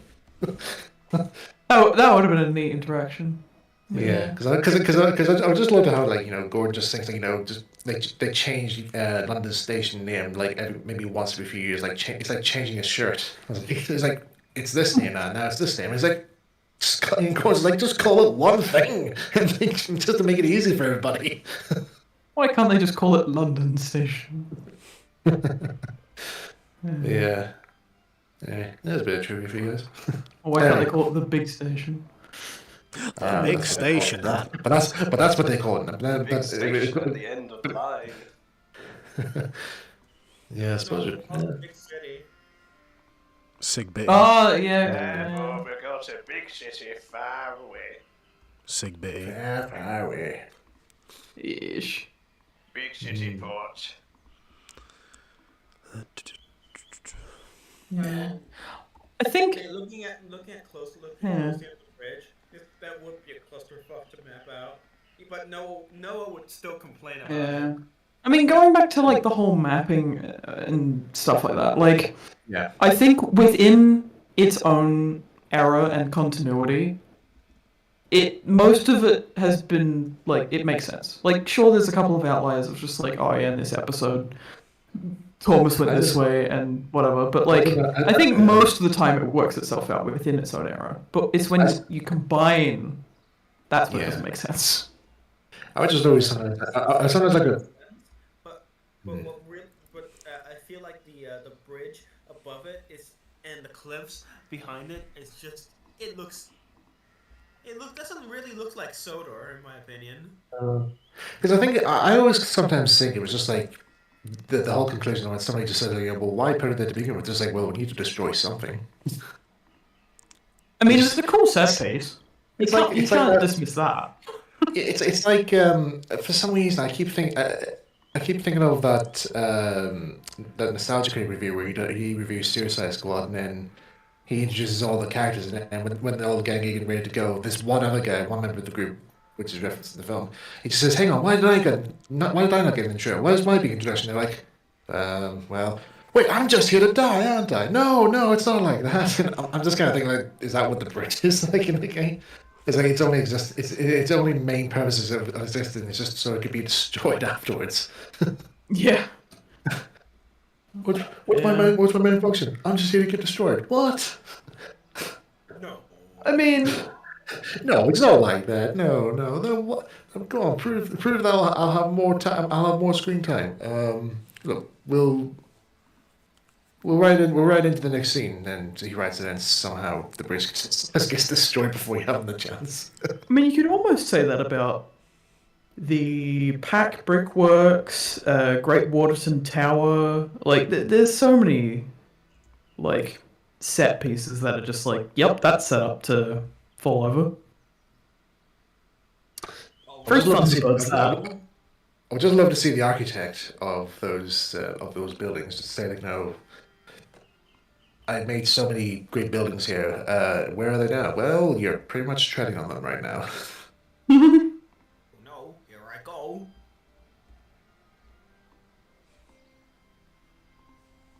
Oh man. Also another clusterfuck that I had to do yesterday. I already mentioned this in chat earlier, but no, to chat. I was trying to work out what the hell was Edward's real life number from the furnace because it was 2.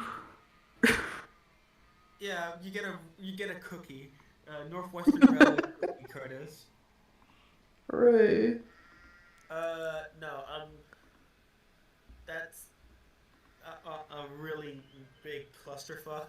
Edward could just be any of the 1896 engines, just maybe not the very early ones, because that probably would make it a bit too easy or obvious. We'll just pick a random number at that point. I was debating, maybe it was number 34, because that was the consensus, but number 36 at one point, because Edward was implied to have pulled royal trains when he said, I'm too old to pull royal trains, which implies Edward at one point pulled a royal train, question mark? Bit of a stretch, but I could see that, yeah. And only 2 K2s in real life pulled royal trains.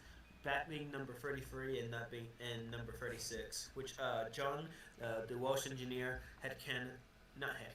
makes Edward.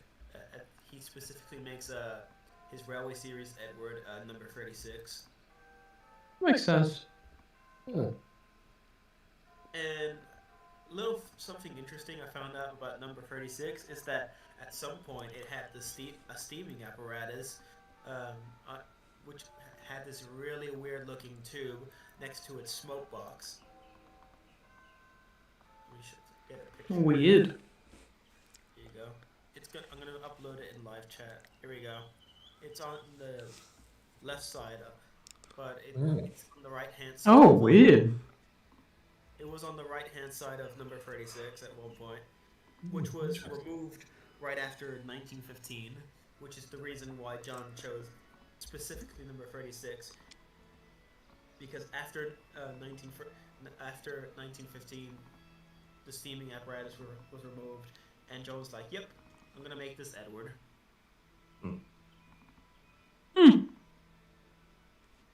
Also notice that the funnel is a little shorter compared to the other K2s, which had a taller funnels.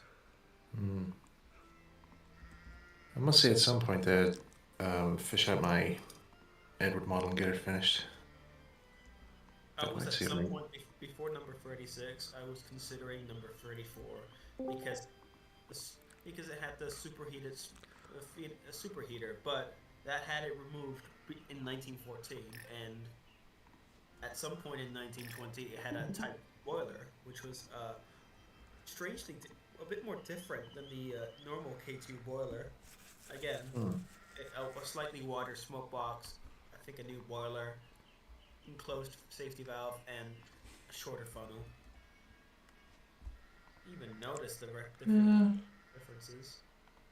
Who just joined? Oh, Sturdy Engine brings up a neat point. I like to think that Edward's number is 45 as a nod to the 3 railway engines being published in 1945. It's a neat idea. That's neat. That's neat. Ooh, that's a nice traffic light. They don't turn colour though, that's the problem. That was number 22. Oh, boo! Wait, what? Yeah, they always stay. Benny, I want traffic light. And I want it to change like every 10 minutes to be green. I get the feeling Benny's just gonna immediately say no because. No! Really? No! Benny, when you want him to make a good asset, make a specific asset, he's just like, no. Android. No! That one guy. To be fair. Asking for S1 Marin signal. No. To be fair, Benny does do a lot. So when Benny says no, it's fine. But it's every time that Benny says no, it's like the one thing I want Benny to make. And I'm like, Actually, Benny to Curtis when he asks for a specific asset. No.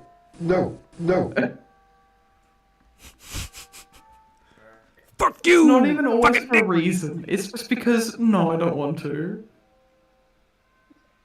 And I'm like, fair.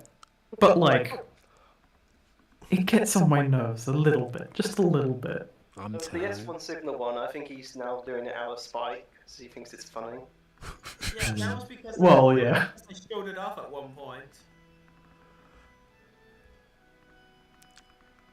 And then Benny was like, no, why have I not made that signal box at one point? And everyone's like, no. You mean the signal? Signal box. No, just the signal. No, the Marin signal is. Oh, just, that, is right. Signal. He's doing that out of spite now? Oh, that's so funny because Transport was Yeah. begging and pleading and crying. It should be called the Transboy signal at this point. Every week, posts going like, it's week 38, or whatever it is, of asking for Benny signal. Thomas is You should do it. You should do it in the commentaries that voice that they have on Big Brother.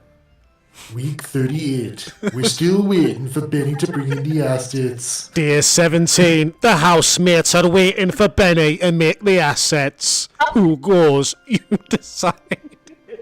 Day 207. The assets It's are still day not 12 in the Big Brother house. Benny. And there's chaos in the kitchen. Gordon forgot to cook Henry's special gore properly.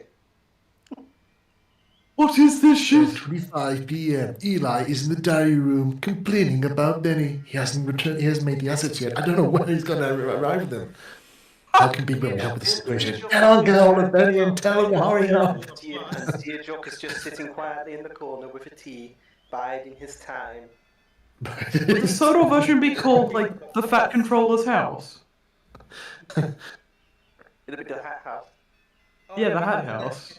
Keeps constantly getting on fire. Yeah, or the Sodor house. No, that's the Fat Controller's special barn, where he keeps all of his flammables, apparently. Flammables. Where I keep me strong. My ass. Actually, yeah. Ty, where is the Fat Controller's flammable barn? Right there. The fire must not spread. So Actually, not let's be go. in danger. The Fat Controller's What, does he keep nukes in there? Like, oh? Yeah. The petroleum must not That's get where I keep. enriched. That's where I keep all my receipts from my expensives. No, that's where the... His prostitute Not my transactions. expense, his tax. His, Fucking shit. his prostitute transactions. Oh. We all know Top might to go to a brass. Come on. Well, you know, one came along, said her name was Lady Hat. I was drunk, and it just went on from there. You know what? Sometimes she just don't do it like she used to. If you go down road, I tell you what, good Greta will give you a good one. I'm telling you now. Only a fiver. No, it's the place where Wilbert Autry secretly buys all Henry merchandise just to burn them down because how much he hates Henry. The Fat Director 100% would. Makes sense why Henry was voiced by Vegeta in Satmar, because Toriyama hated Vegeta. What? Vegeta! Why couldn't you say I swear Vegeta, I think it's Vegeta's Japanese voice actor that did Henry in Satmar. Let me have a look. That's pretty cool. What are you saying in the Japanese dub? You're saying Vegeta voiced Henry? I think so. Give me a minute. Oh, that's. I also find it interesting as well because like when I started watching the Mysterious Series of Gold TV series, I didn't realize that the actor who voiced Esteban in the Japanese dub is also the same voice actor for Goku in Dragon Ball. Oh no! there you go. He wasn't. Yeah, he was. He was Henry in Tatmar, and he's Henry in the Japanese dub from series 128. So yeah, that's funny how that links up. Yeah. There you go. I just find that really funny. And then in his recording booth, he'd be doing like some screens for a video game, and then the next minute he's like, "All right, yeah, I need to do. I'm suffering dreadfully, and no one cares." It's interesting. You just swap I the feel like over. Swap the builds over. So you have like you just have Vegeta's voice playing over Henry in season 1. Oh, that would no. Oh, Every time Henry's angry, you just find Someone do an edit. a lot of Vegeta's angry lines. That'd be so funny. I'm a Sodor elite. How could I lose? Does Vegeta have a theme? And can we make it sound like Henry? Fucking Vegeta's Falconer theme season 1 remix. Oh, Final Flash theme. No idea what that sounds What's that one that? What was that one Dragon Ball thing you did, Ty? Was the Enter the Warrior or something? Wait, the Warriors' Arrival. It's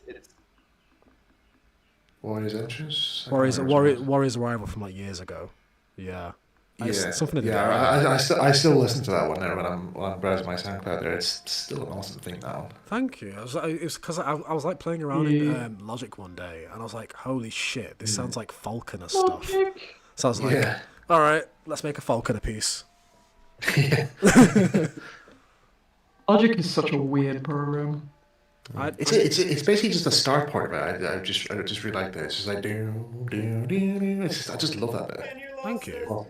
The Fat Controller was the one who tried to blow up Margaret Thatcher. Jesus. Oh, okay, Panya. Okay. Okay. You need to chill.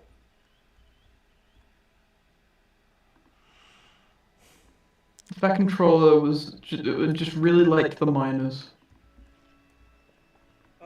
Wow, okay, not that sort of miners, the coal miners, fucking hell. Jesus. Damn it, Ty. I was making a political reference. No, I'm T-Jock. I'm not Ty. Actually, no, wait, yes, I am Ty. Yeah. One of you. Either one of you. No, you're tired, T-Jock. I'm tired. I'm tired. I'm Squidward. Squidward. What did you guys think of the... Man, I love SpongeBob. What did you guys think of the latest Unlucky Tug video of the Furies? I haven't watched it yet. I don't really. I've seen it there. It's. I don't watch Unlucky Tug. I'm for the part where the snippets were destroyed for some reason, even though that's not true. Whenever Unlucky Tug uses any music of mine in his videos, it's like old ones from 10 years ago, and it makes my ears hurt, so I can't do it. Oh, no. I think the only bit of music that he's used that I actually ended up having to listen to a lot more of was when he was doing the Edwards World's Finest video. Oh yeah, he did when he was covering the Edwards Railway Series background. There, he played a track from the Octopath Traveler soundtrack. Yeah. Yeah, so I actually ended up looking up that soundtrack there, and I ended up actually buying it because it does actually sound quite good. Actually, there's quite a lot some nice tunes in that there, but based supporting the artists. Let's go. Yeah, and then I think using old tracks from artists on SoundCloud, the SoundCloud users, I mean, that would be my genuine reaction because no one wants to revisit. Sometimes people just don't like their old work. The only time I can relate. Yeah. The only time. Yeah. Oh, sorry. Yeah. No, yeah. You go. I was just going to say, like, whenever somebody was talking to me about my miniature railway series, they always says like, they would say, "Oh, I'm just starting to listen to it right now," and I says, "Oh," and I says, like, "Right, which one are you listening to right now?" He says, "Oh, it's the one where the artwork is basically you're all like Sonic characters," and I says, "No, don't listen to that one. I was like, "No, that's the shit." I was like, "No, that's the very very first one. That was when we were still trying to think, right, what the heck we're gonna do. And it was just random crap that we put together." And I was like, "No, don't. That's not canon. It's not canon. That's just the early concept. You haven't found our playlist.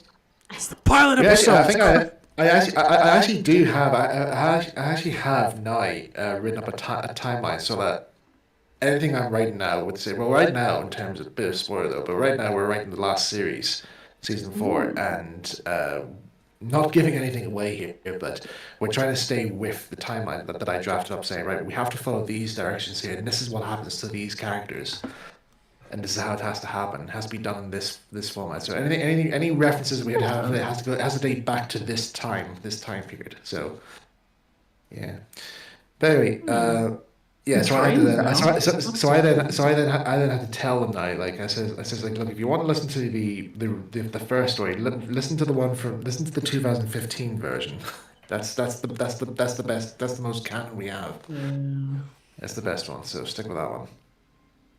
Anyway, that's my bit done. You go ahead. Oh yeah, the only time that I'll use really old pieces from say like Thai or whatever is if I can't find anything else. Like, I think it was the... What did I need recently? I think it was like a turntable theme. And like the most recent one that was like good was Ty's one from like 10 years ago. I made it. There's one 3 years ago. On SoundCloud? Yeah, there is one. Yeah, you did. And they're all on Google Drive, and they're all Did you ever update did you ever update the busy themes? No, not yet. Oh, okay, I was just wondering there. Oh, not yet. Yeah, but that's not anytime soon because I really just can't be asked doing any Thomas music. Yeah, that's fair. You know, that's fully respectful. Like, But there is a time where you just like, I'm sick and tired of Thomas. I love him, but he needs to take a break for a bit. It's not even that. I don't really have fun doing the music that much anymore. Really, I genuinely don't. Aww. Whereas this, You lost the magic. No, don't say that. That's corny. There is dedication. The magic's all gone. Corny. Cringe. Sorry, I brought food into the call. I shouldn't. I'll take it. I'll take it out. There's some people with dedication. I think the original composer Michael Donnell is still making new pieces of Thomas work. I think. I just say a million times over. How many fucking versions of Percy's theme do you want? Like seriously. No. Yeah. How many has he done now? It gets to. And how many versions of the season 5 theme does everybody really need? It just gets to the point where I'm just like, it's like, and it also as well, and I will say this for anyone who is watching, and I'm going to be very honest about this, when I post a post, please read it properly because I don't want to be saying something like XYZ, XYZ, not doing Thomas music right now, or not for the foreseeable future, XYZ, XYZ, and then I get a comment underneath saying, "Oh, could you do a James' season 7 thing? Do you not read it?" No, it happens. It happens all the time. It's like it happens. People read. And it burns my head. It burns my head because it's like. You know what you should do, Ty? You should make a video, right? Which is labeled as like a theme from the show, but then it's just you singing out. Please read everything I write. I'm not making Thomas music right now. I'll just work it. Like just make a song. I'll do like one of those ones where you can actually incorporate your voice into the chorus, but it's just sending it. Like a vocoder. Yeah, vocoder. Do like a vocoder. Do you want me to tell you something funny? So the other night when I uploaded the City Line Cruiser music video, do you want to know what I woke up to the next day? What? 40 people unsubscribed. What? I'm being serious. No, it's all come back now. It made itself back, and now it's come back to the number it was before that happened. But I thought to myself, wow, no, because it's non-Thomas content. You've got to this is the game. This is how it is. Like, but yeah, that's one. Whoever doesn't like your non-Thomas stuff doesn't like music. I'm sorry. It's hard because it's hard when you try and get like original content out. Like with me and my Midge Railway series, it's taken me 15 years to get an audience. Yeah. And I'm like, tell me about it. I know, but it's like because I actually do remember seeing people like they always come up to me saying, "Oh, I love your Thomas stories," there, and I says, "Oh, cool. Have you seen any of my other work?" And they're like, "You did other work?" And I was like, "Yeah." And it's like, "Well, what did you do?" And I says, "Well, I wrote 14 episodes of Pablo, which you can watch on BBC. There's like 2 episodes you can watch on BBC iPlayer. Absolutely fine. The episodes that left in the Books Player, I wrote those. And I wrote a good majority of episodes of season 2 of Pablo. But then I also did Miniature Railway Adventures, my own railway series. And I'm like, oh, I'd never heard of this. And I was like, listen to it. And those who did actually took the time to listen to it. I think the one of my diehard fans, Geek Machine, Joel Hunter, he told me actually last year. He said he binge listened to the entirety of season 1. He was like, "Oh my god, it makes sense now." He's like, "Why has nobody listened to this?" I was like, "They just haven't been interested." It's like I'm mostly just typecast as the guy who wrote the Thomas stories. Yeah, that's what I call the fandom curse. It's like any kind of when you get like Sonic tubers get it. Like I've noticed guys who are known for Sonic videos, if they do anything else that's not that, it'll have some traction, but then when let's say they go, oh, Shadow the Hedgehog's greatest mysteries, it's got like 500k views in about a week.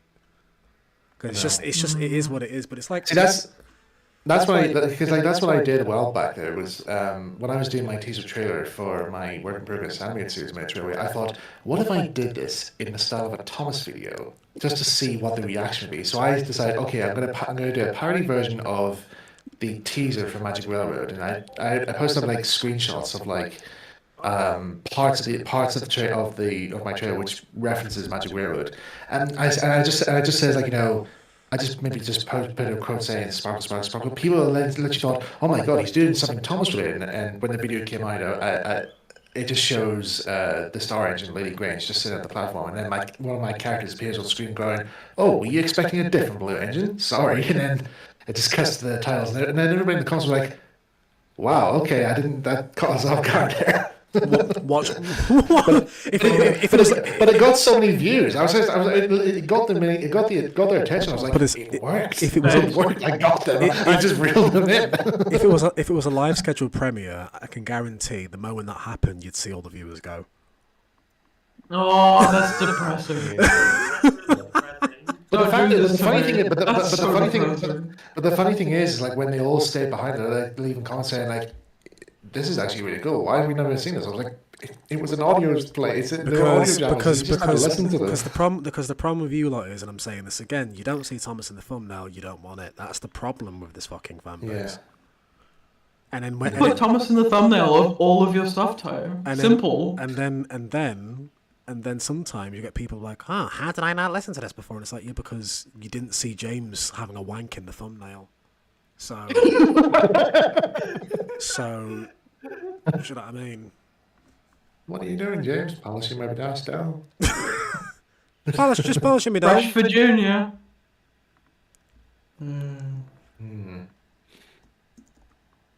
Yeah, like I've got a channel, CNC, and it's about 10 years old now, and it's still like very unknown. I'm very much known as the hybrid iOS guy at this point, and you know what? There's worse things to be known for. But yes. Years old, and I haven't uploaded a single freaking video yet.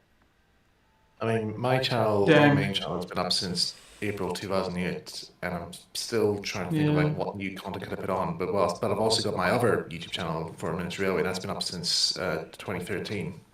Michael, why you at least do something with your channel? My channel has been sitting in decay for 10 years, and I haven't uploaded a video since. Well, just go on then. Get making. He's telling my parents like when they're telling me to make TikTok videos. Yeah, that's still. It's called homework. Homework just seems to pop its way into my life and just ruin it. You don't need homework. Make video. Make video. It's gonna be a big movie. You gotta make a movie. Tell me, why can't we just use this alleyway here? Why do you have to Why do we have to build a whole set here of this alleyway that's outside? Because we're gonna do it's a big movie. I want to make movie. Want to make movie? I want to make movie with the pictures and the stars and the big boom booms. Did somebody say bomb? Bombs? Bombs? Rope bombs? You want it? It's yours, my friend. It's yours, my friend. Rubies. Rubies. It's like whenever something mentions about Marshu, I just go into autopilot. I can't help There's a video I came across a while back where somebody's actually trying to find the voice actor from Marshu. Amazing. Didn't actually succeed in the end though. I think he found the other voice actors, but I'm glad they found the Hotel Mario one. Yeah, the Oh, what place is this? Spaghetti. Babadaboopy?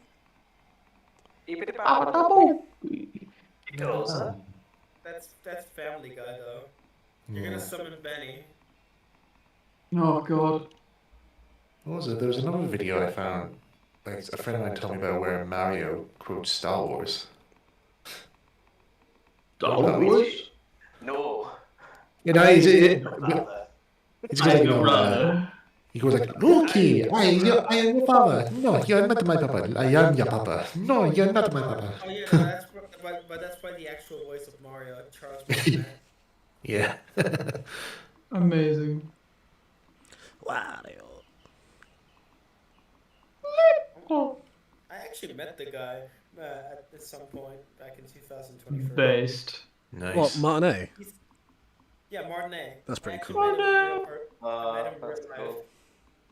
I think the last voice actor I actually made contact with was, again, this is coming back to my Mitch Rover thing, it was Jim Cummings. I actually got in contact with him. Nice. Because I messaged him. I says, Jim, I don't know whether or not you can or not here. He says, are you able to do like fan requests out there? Because again, I'm not sure where your contract is out there. I just wondering if you'd be interested. And he responded like he responded about half an hour later. He says, "Yeah, hey, thanks for getting contact here. Sadly, my contract is tied with Disney at the right now here, so I can't do any fan requests here. But thanks for getting in contact." And I was like, "Fair dues, just want to make sure." Is there a quick brief image of me? That's so nice. There you go, live chat. Nice. What a legend. Yeah. Jim Oh yeah. I mean, I was surprised like to get that he responded like because. Oh shit! I just realized. I just remembered as well. I also met Henry Winkling. Henry. Welker? Winkler?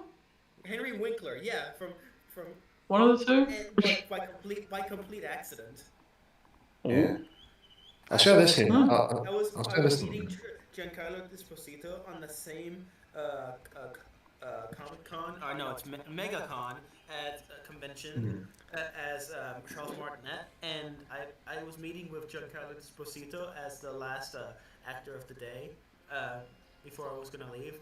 And Henry Winkler just came up behind me and took the photo with me and Giancarlo Esposito. Yeah, when I was in Manchester last year, I literally was in a tram passing MegaCon, and I was like, man, I wish I'd known that was on. That would be cool. I'll share this here, because this was actually back in 2019. 2019, actually, just before Christmas. Have any of you guys ever listened to Dead Ringers? The radio show Dead Ringers? No. All right. Well, this guy is one of the guys on here, but you might recognize him. He was introduced to me by Rob Rackshaw at one of the Thomas Rapport parties. Well, my only Thomas Rapport party. Lewis McLeod. I got to meet him in person today. Him and Rob were actually good friends, and I told him I basically told Rob, like, I was also a voice actor as well as a writer, and he was like, "Oh, cool. Well, you must be my friend Lewis." And I was like, "Lewis?" And he's like, "Yeah, Lewis McLeod." I was like, "Oh my god, Lewis McLeod?" And he's like, "Yeah, McLeod of the McLeods." As his nickname was. So I got to meet him, and Rob brought me over to him. And he says, "Hey Lewis, this is Michael. He's one of us. He's a fellow voice actor." And Lewis was like all on board, like all saying, "Hey, great, what stuff you worked on?" All that shit. I didn't realize it was Henry Winkler at one point. No, and until my aunt said, "That's." Oh my god! It's him! It's the guy from Parks and Rec. Fonz. Hey. Yeah, it's the Fonz, yeah. Nice. He jumped the shark.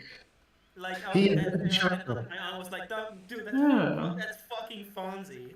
I was like, had to clean the writers. And I was like, I'm kidding. And then until I read it, I'm like, "Oh shit!" I fucking took a picture with two super well-known actors. That's a based as fuck picture. I'll tell you there's one other thing here as well, is that I know many people often say about, like, they don't always, like, some of their scripts are all, like, very repetitive out there, but Sharon Miller was actually a really nice lady to talk to, because I got to probably meet her at the last at my first and last ever Thomas Rapport party, and And when I told her who I was at there, she was like, "Oh my god, we really loved your scripts. I really loved doing Arena there." And she's like, and she revealed to me that she voiced the Queen in Royal Engine. I was like, "What? What? Did you do this?" She's like, "Yeah, it was so amazing." And she says like, "How does it feel to be on the show?" And I says, "To be honest, Shannon, it's like I'm very nervous about this special. I don't know if it's going to work or not." I just every time I write an episode, I get really scared of what the outcome's going to be. And she just grabbed me and just gave me this big massive hug. And she says, "Don't." She's like, "Just enjoy the moment, every moment." She was like a third grandmother to me. She literally acted like a third grandmother. I was so To happy. be fair, she had been with the show for a while. She did, but she was so supportive to everybody. Like everybody, such a nice lady. That's cute. So basically, the fan base is just giving her a hard time just because, and she. Well, she kind of just shrugged it off. Really, it's just that. She's aware. She just she knew, but like she's just like. Did she just enjoy the moment. Just enjoy the moment here. Did she tell everyone to grow up? I also met No way. What is an actual human being? No way. I'm just saying because low-key, that's what I would have said. Who else said it? I saw John Hassler. I only briefly got a chance to talk to him. Just briefly talk to him. He was dead on to talk to that day. Just saying hi, how's it going? Just briefly talk to him about his time on. What was that? What was the program? Was it Teacup or something? He was a child actor on. No idea. What was it? Teabag. It was one of those children's programs. He was a child actor on. But briefly just talked to him about that there, and who else was there? Colin, somebody, voice actor for Bulgy. He was there. Oh, okay. Briefly got a chance to talk to him. I briefly just said hi to him. I congratulated him on getting the role of playing Raymond Briggs' Father Christmas there. He was taking over from Mel Smith there. I said, "Great work. Saw the advert here. You've done a great job." And he was like, "Thank you so much, man. Thank you so much." He's like, "Really, I was really nervous about this here. Didn't know if anybody would take my voice seriously or other." I was like, "No, you did really well, really, really well indeed." So he was very thankful for that. I also met Greg. But in the next MegaCon, from this year, like back in March or February, I think, I met Greg Sestro from the room. Oh, Greg Sestro. hi, Mark. Hi, Mark. Oh, hi, Mark. Oh, hi, Mark. I did not hit her. It's not true. Bullshit. I did not I hit her. did not hit her. I did not. I didn't go up and talk to him, but I kind of wish I did. I seen Warwick Davis at Manchester Comic Con. I actually met him. Oh, Warwick Davies! Yeah. Oh. Dude, It that was- dude's what been was, in um, everything. It was so weird. What was the film that Greg directed where he got Tommy to play like an undertaker? What was that? Was that called? Was that Best Friends or was it something else? Don't know. But it was like he had Tommy play an undertaker who is like I think he's like a gold smuggler or something like that. He transports the gold in the corpses of the victims, and they're just so that nobody can trace where it is. And I was like, oh, I don't know if that's true. I don't know because Oh, that does ring a bell somehow. Yeah, but when I saw the trailer, I thought it's like, that's actually good casting. Have Tommy Wiseau play an Undertaker. That's actually really good because it is really good. That's actually a good role. Probably good casting. Yeah. But the other one where Tommy did the audition for the Joker. Do you remember when Tommy was doing Heath Ledger's Joker? So what do? It's okay. We go kill the Batman. He doesn't say Batman. He just says Batman. Kill the Batman. The Batman. You want to know how I got these scars? What a funny story. What a story. I actually unironically bought a Blu-ray of The Room and The Disaster Artist in the book. So I got pretty much exclusive behind-the-scenes look of what The Room was like. The story about the flower shop was quite funny. Like he asked the owner, "Is the dog real?" I don't. That dog was. I'm sorry, John. I didn't see that. You're my favorite customer. Keep the change. The dog was completely unscripted. Yeah. You gotta pet the dog. Well, that whole thing, Tommy didn't wanted the dog to be there just because he liked it. Hey, dog good. So wholesome. If you pet dog, a good character. Johnny is misunderstood. He's the best character of the movie.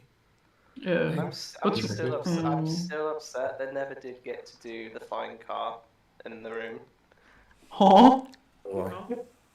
Oh, have you not heard that? Johnny originally wanted to have a flying car, and everyone's like, wait, why does this car fly? And then his response was, maybe he vampire.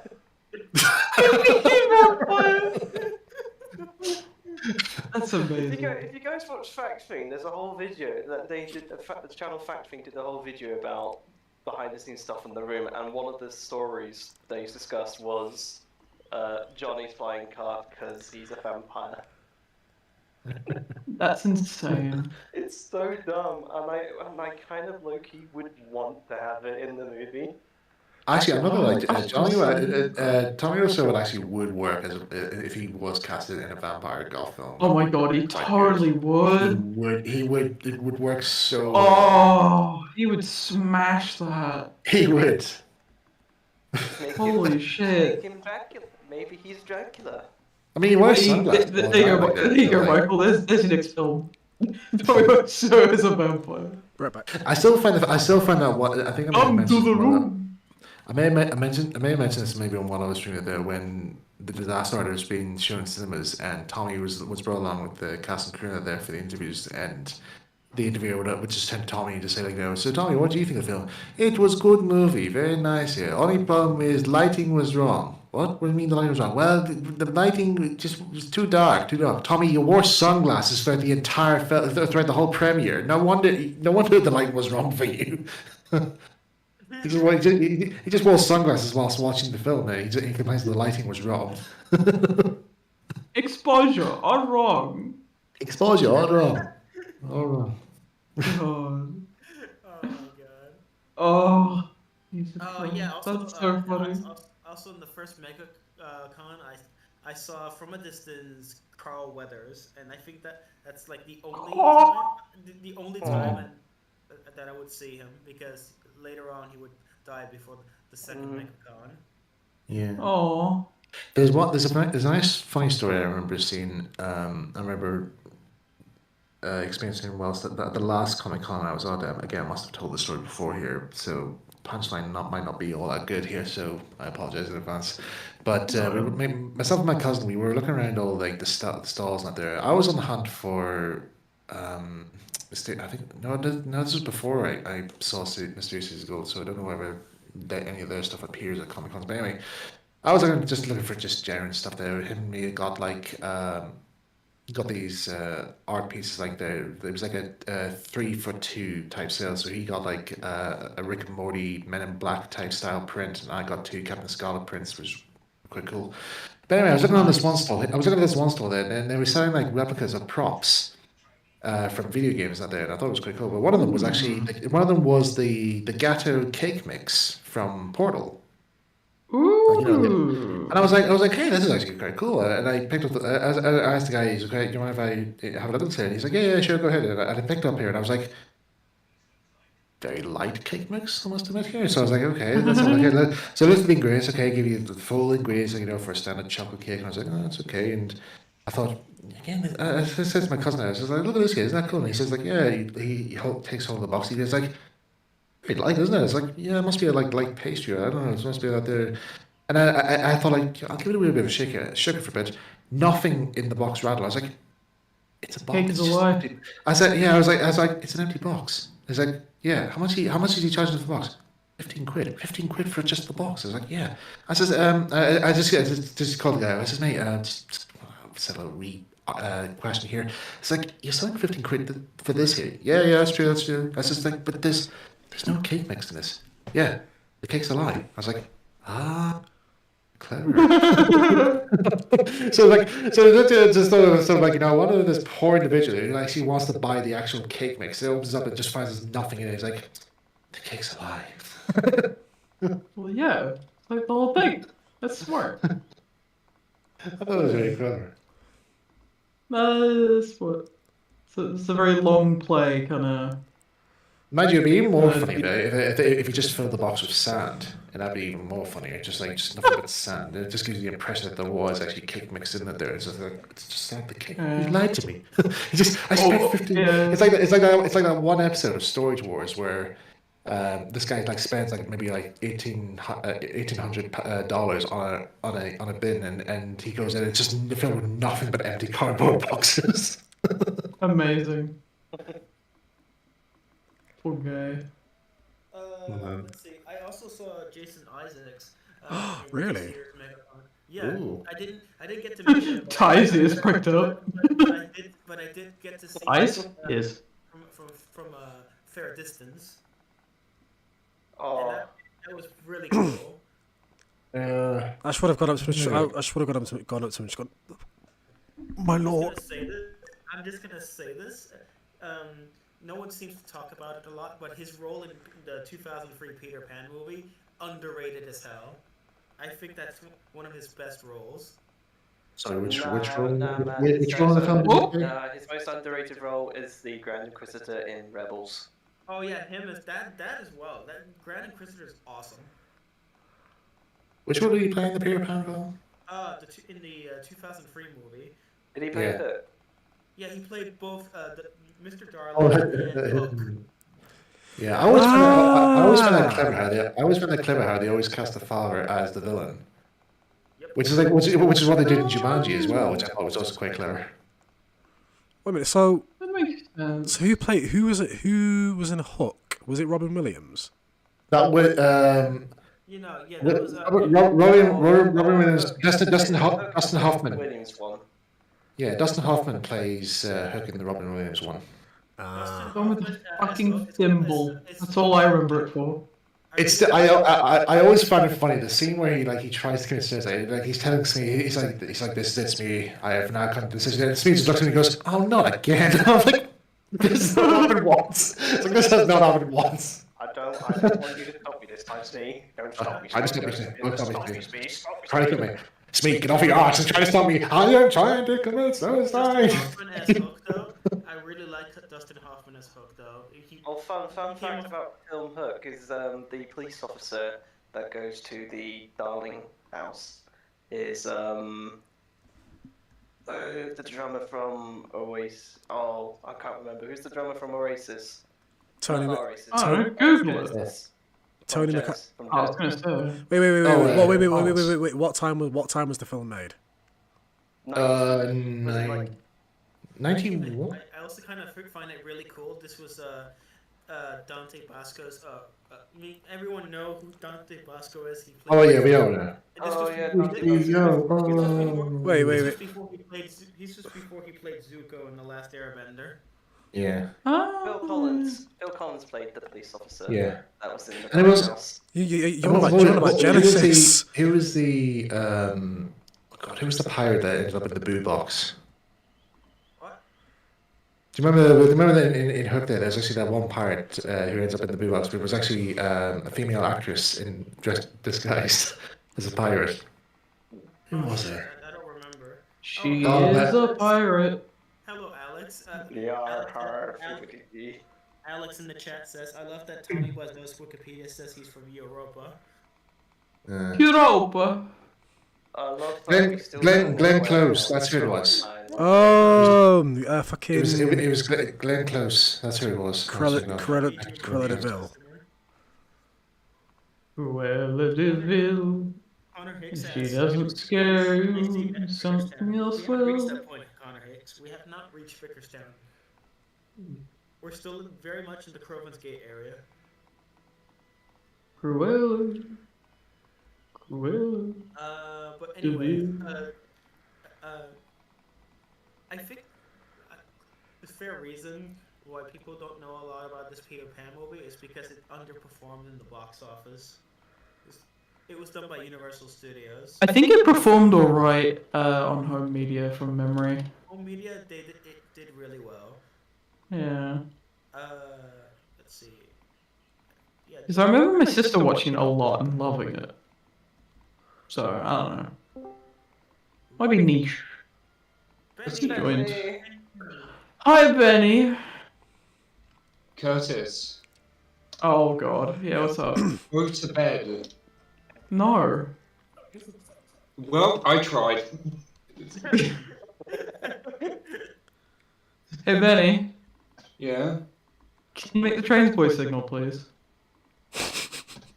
All right. Nice talking to you all. Nice talking. Okay, I tried, guys, I tried.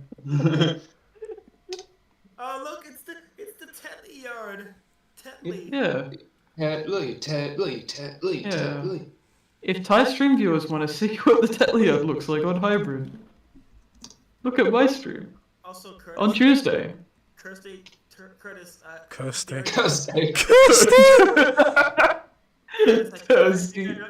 Curtis, I think I know the reason why Dairy Cow placed the yard like that in like the opening yard, you know, where Henry goes by over the wall with the goods train. Yeah. The reason he placed it like that was simply because he doesn't want the track to flood. Like, I mean, put some drainage in here, be right.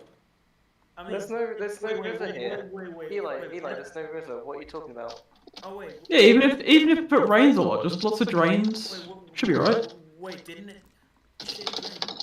He moved it, didn't he? Right? Yeah, and then I added some terrain and stuff. Spoilers for the stream. Yeah, oh, that's right. Dairy Cow had it in the other direction, and I thought it made sense because Henry was heading towards Tidmouth in that direction. Henry can still head towards Tidmouth in this direction if Henry wants to do a big loop and then go back the other way. Still works. Still work. The steel works.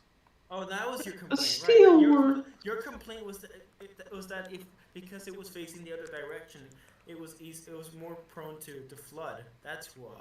Well, not flooding. It just looked bad. Because it was like right up against like a big, tall bridge, like the yeah, to be the raised up bit of track, and having it like right there, and then there was like track that was higher on the other side. It was just like it looked like a lake, like it didn't look right. Whereas having it on the edge, where it's just like a dip, is like a lot better. And also the Series 3 set looks a lot better like that as well, because it is like the stuff's in the distance instead of like right here. But yeah. Yeah, the live chat is probably just going, I don't know what this and that is, but sure. Yeah. Such awesome input, Benny. I don't. Yeah, Benny. Yeah, Benny, do better. You truly changed the world, Benny. I was zoning out because I was browsing. Change the world. My final message. Goodbye. I do love changing the world. Anyway, what did you need my input on? Your mom. This is unacceptable. Joshua Horwath says to Ty, where were you? I'm having a stroke today. Where will you put the White George crossing? I think. Oh, yeah. I think.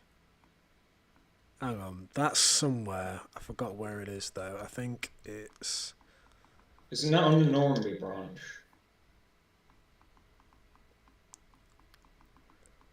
Wait, what's the By George crossing again? No, it's not on. That's where Thomas derails. That's where Thomas derails. I'm trying to think. I think. Ah. Oh, that. Oh, yeah. It's a Harwin Lake redress, yeah. I'm trying to think. Redress is fucking generous. They're the same set. I don't think Jake's. One's got a bomb. Benny, they're not the same set. There's no lake. Don't care. Don't care. They drain the lake. They drain the lake. I don't care. They drank it all up. But then, Benny, the line's then not the good station. It's not the station by the lake. Benny, are you pulling an unlucky tug right now? Yes, I like that. I hate the idea. They're the same fucking thing. I hate the idea of both of them being separate. Just make them the same thing. Just say the right. You're just wrong. I'm And sorry, hybrid, they're Benny, separate. I'm sorry, Benny, but you're wrong. It's okay, Curtis. You're wrong anyways. That's not. Damn, so are you. No, but At the end Curtis of the said day, I'm we're wrong. all wrong. Yeah, Got except 'em. me. I'm right. I'm always right. It doesn't matter if we're wrong or right, we're all dying at some point. Doesn't matter if they all. We're all going to the same ground for the same worms to eat everyone. I love the fact that Doesn't matter if- I love the fact that Useful Tank Engine just says it's gonna be on Sodor. Yeah, look, just like how the Gordon takes the tumble set, it's just gonna be on the other side of the island for no apparent reason. It actually no. Yeah, that's wrong. I like that. Oh wait, that's wrong. It's not even gonna be on Sodor. It's gonna be on the fucking mainland. Well, on hybrid, it's just going to be somewhere like Vickerstown direction.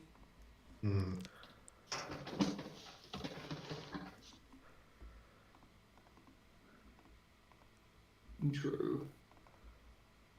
Let's see. Actually, it could be the junction to Great Waterton.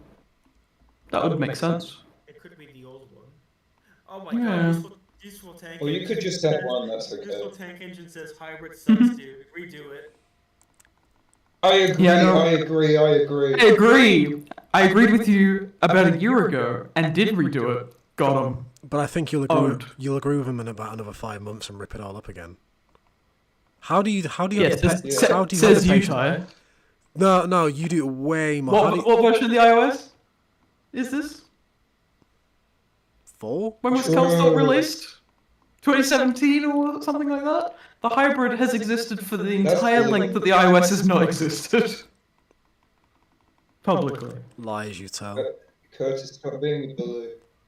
Lies you tell. Slander. Benny told me to take today. Benny just told me to take the L because I fucking fell asleep on Ty's stream. And I was Lol. like, Yeah, you should take the L. That's funny. No. Oh, when did you notice, Eli, that everybody had just left the left the I call? only noticed because I woke up and I was like, oh shit, it's 7 p.m. I think that stream's already done at this point.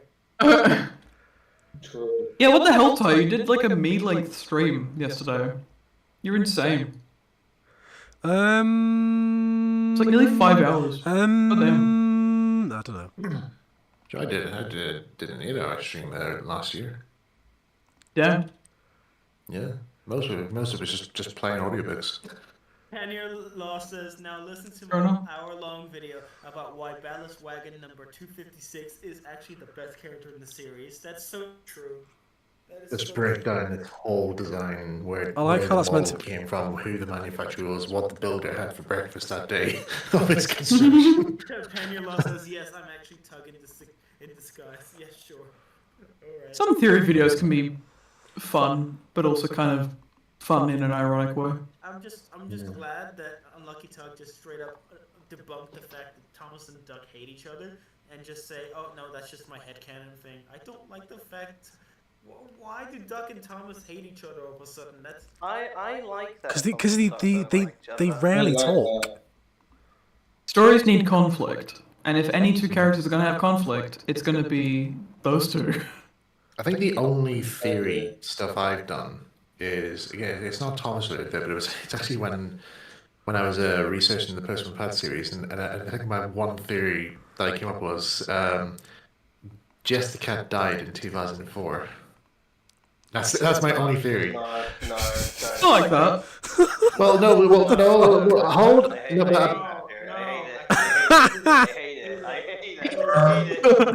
it. There would have to be a replacement cat. there's a reason. I have reason.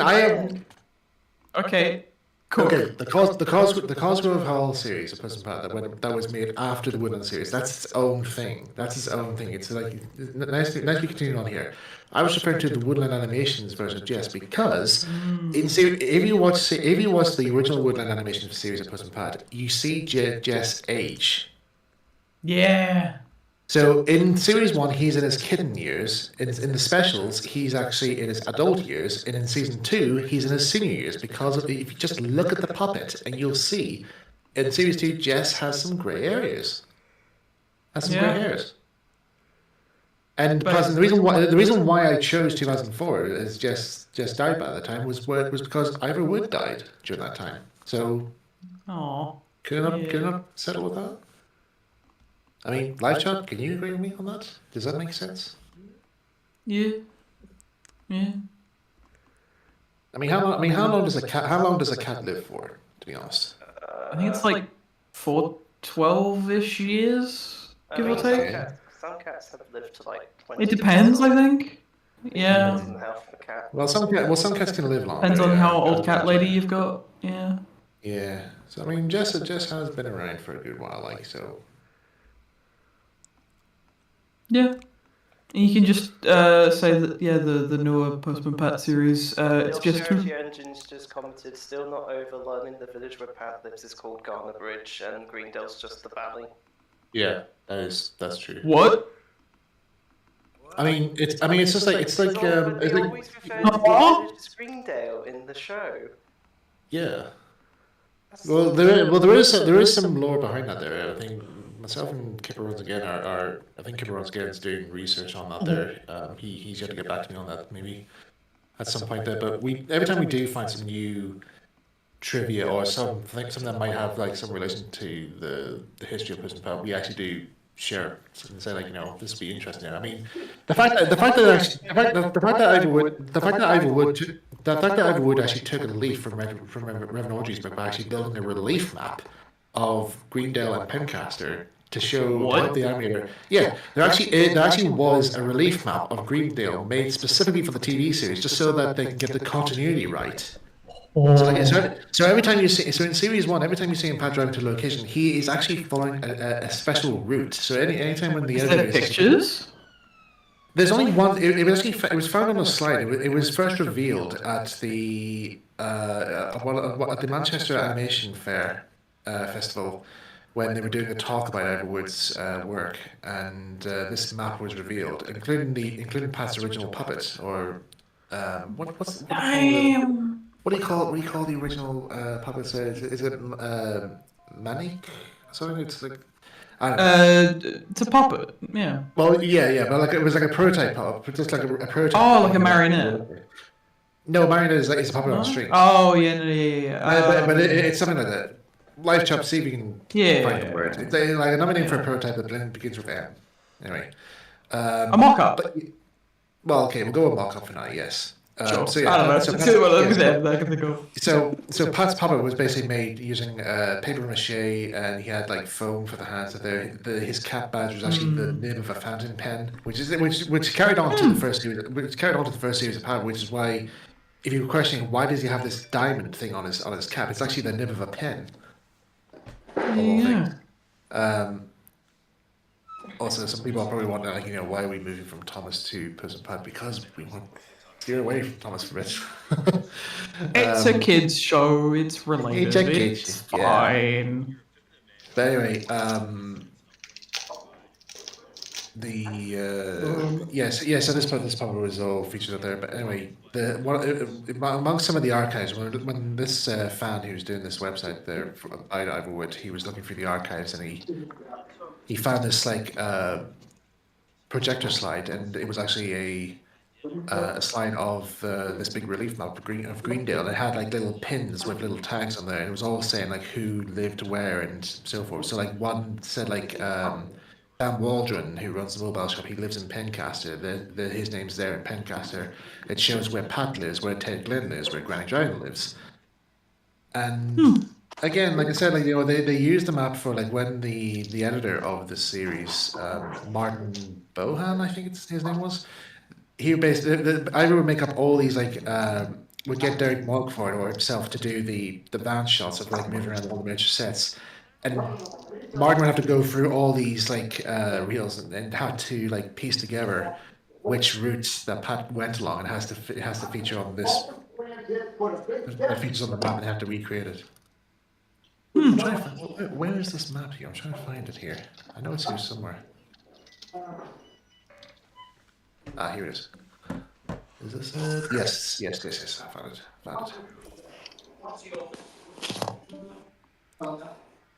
Okay, so this is I'm looking at the Postman Pat wiki, and there's just a shot from the Specsavers advert. There you go. There's the.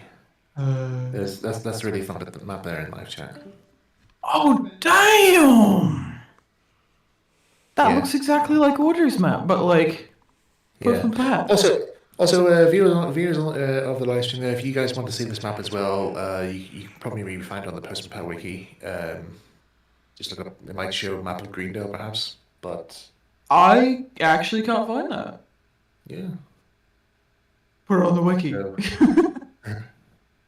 So yeah, Why is if that? anybody wants to do, if anybody wants to do a trains route of Greendale, there you go. Yeah, but it's hard to make out what the things say.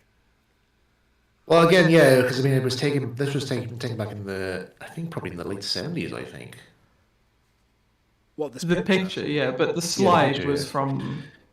Yeah, the slide is from the 70s out there, so I'm sure there will be a better version of this image released soon. Because the guy who did the Ivor Wood blog, I don't think he's posted anything new since. The last thing he posted was, I think it was something to do with Paddington Bear.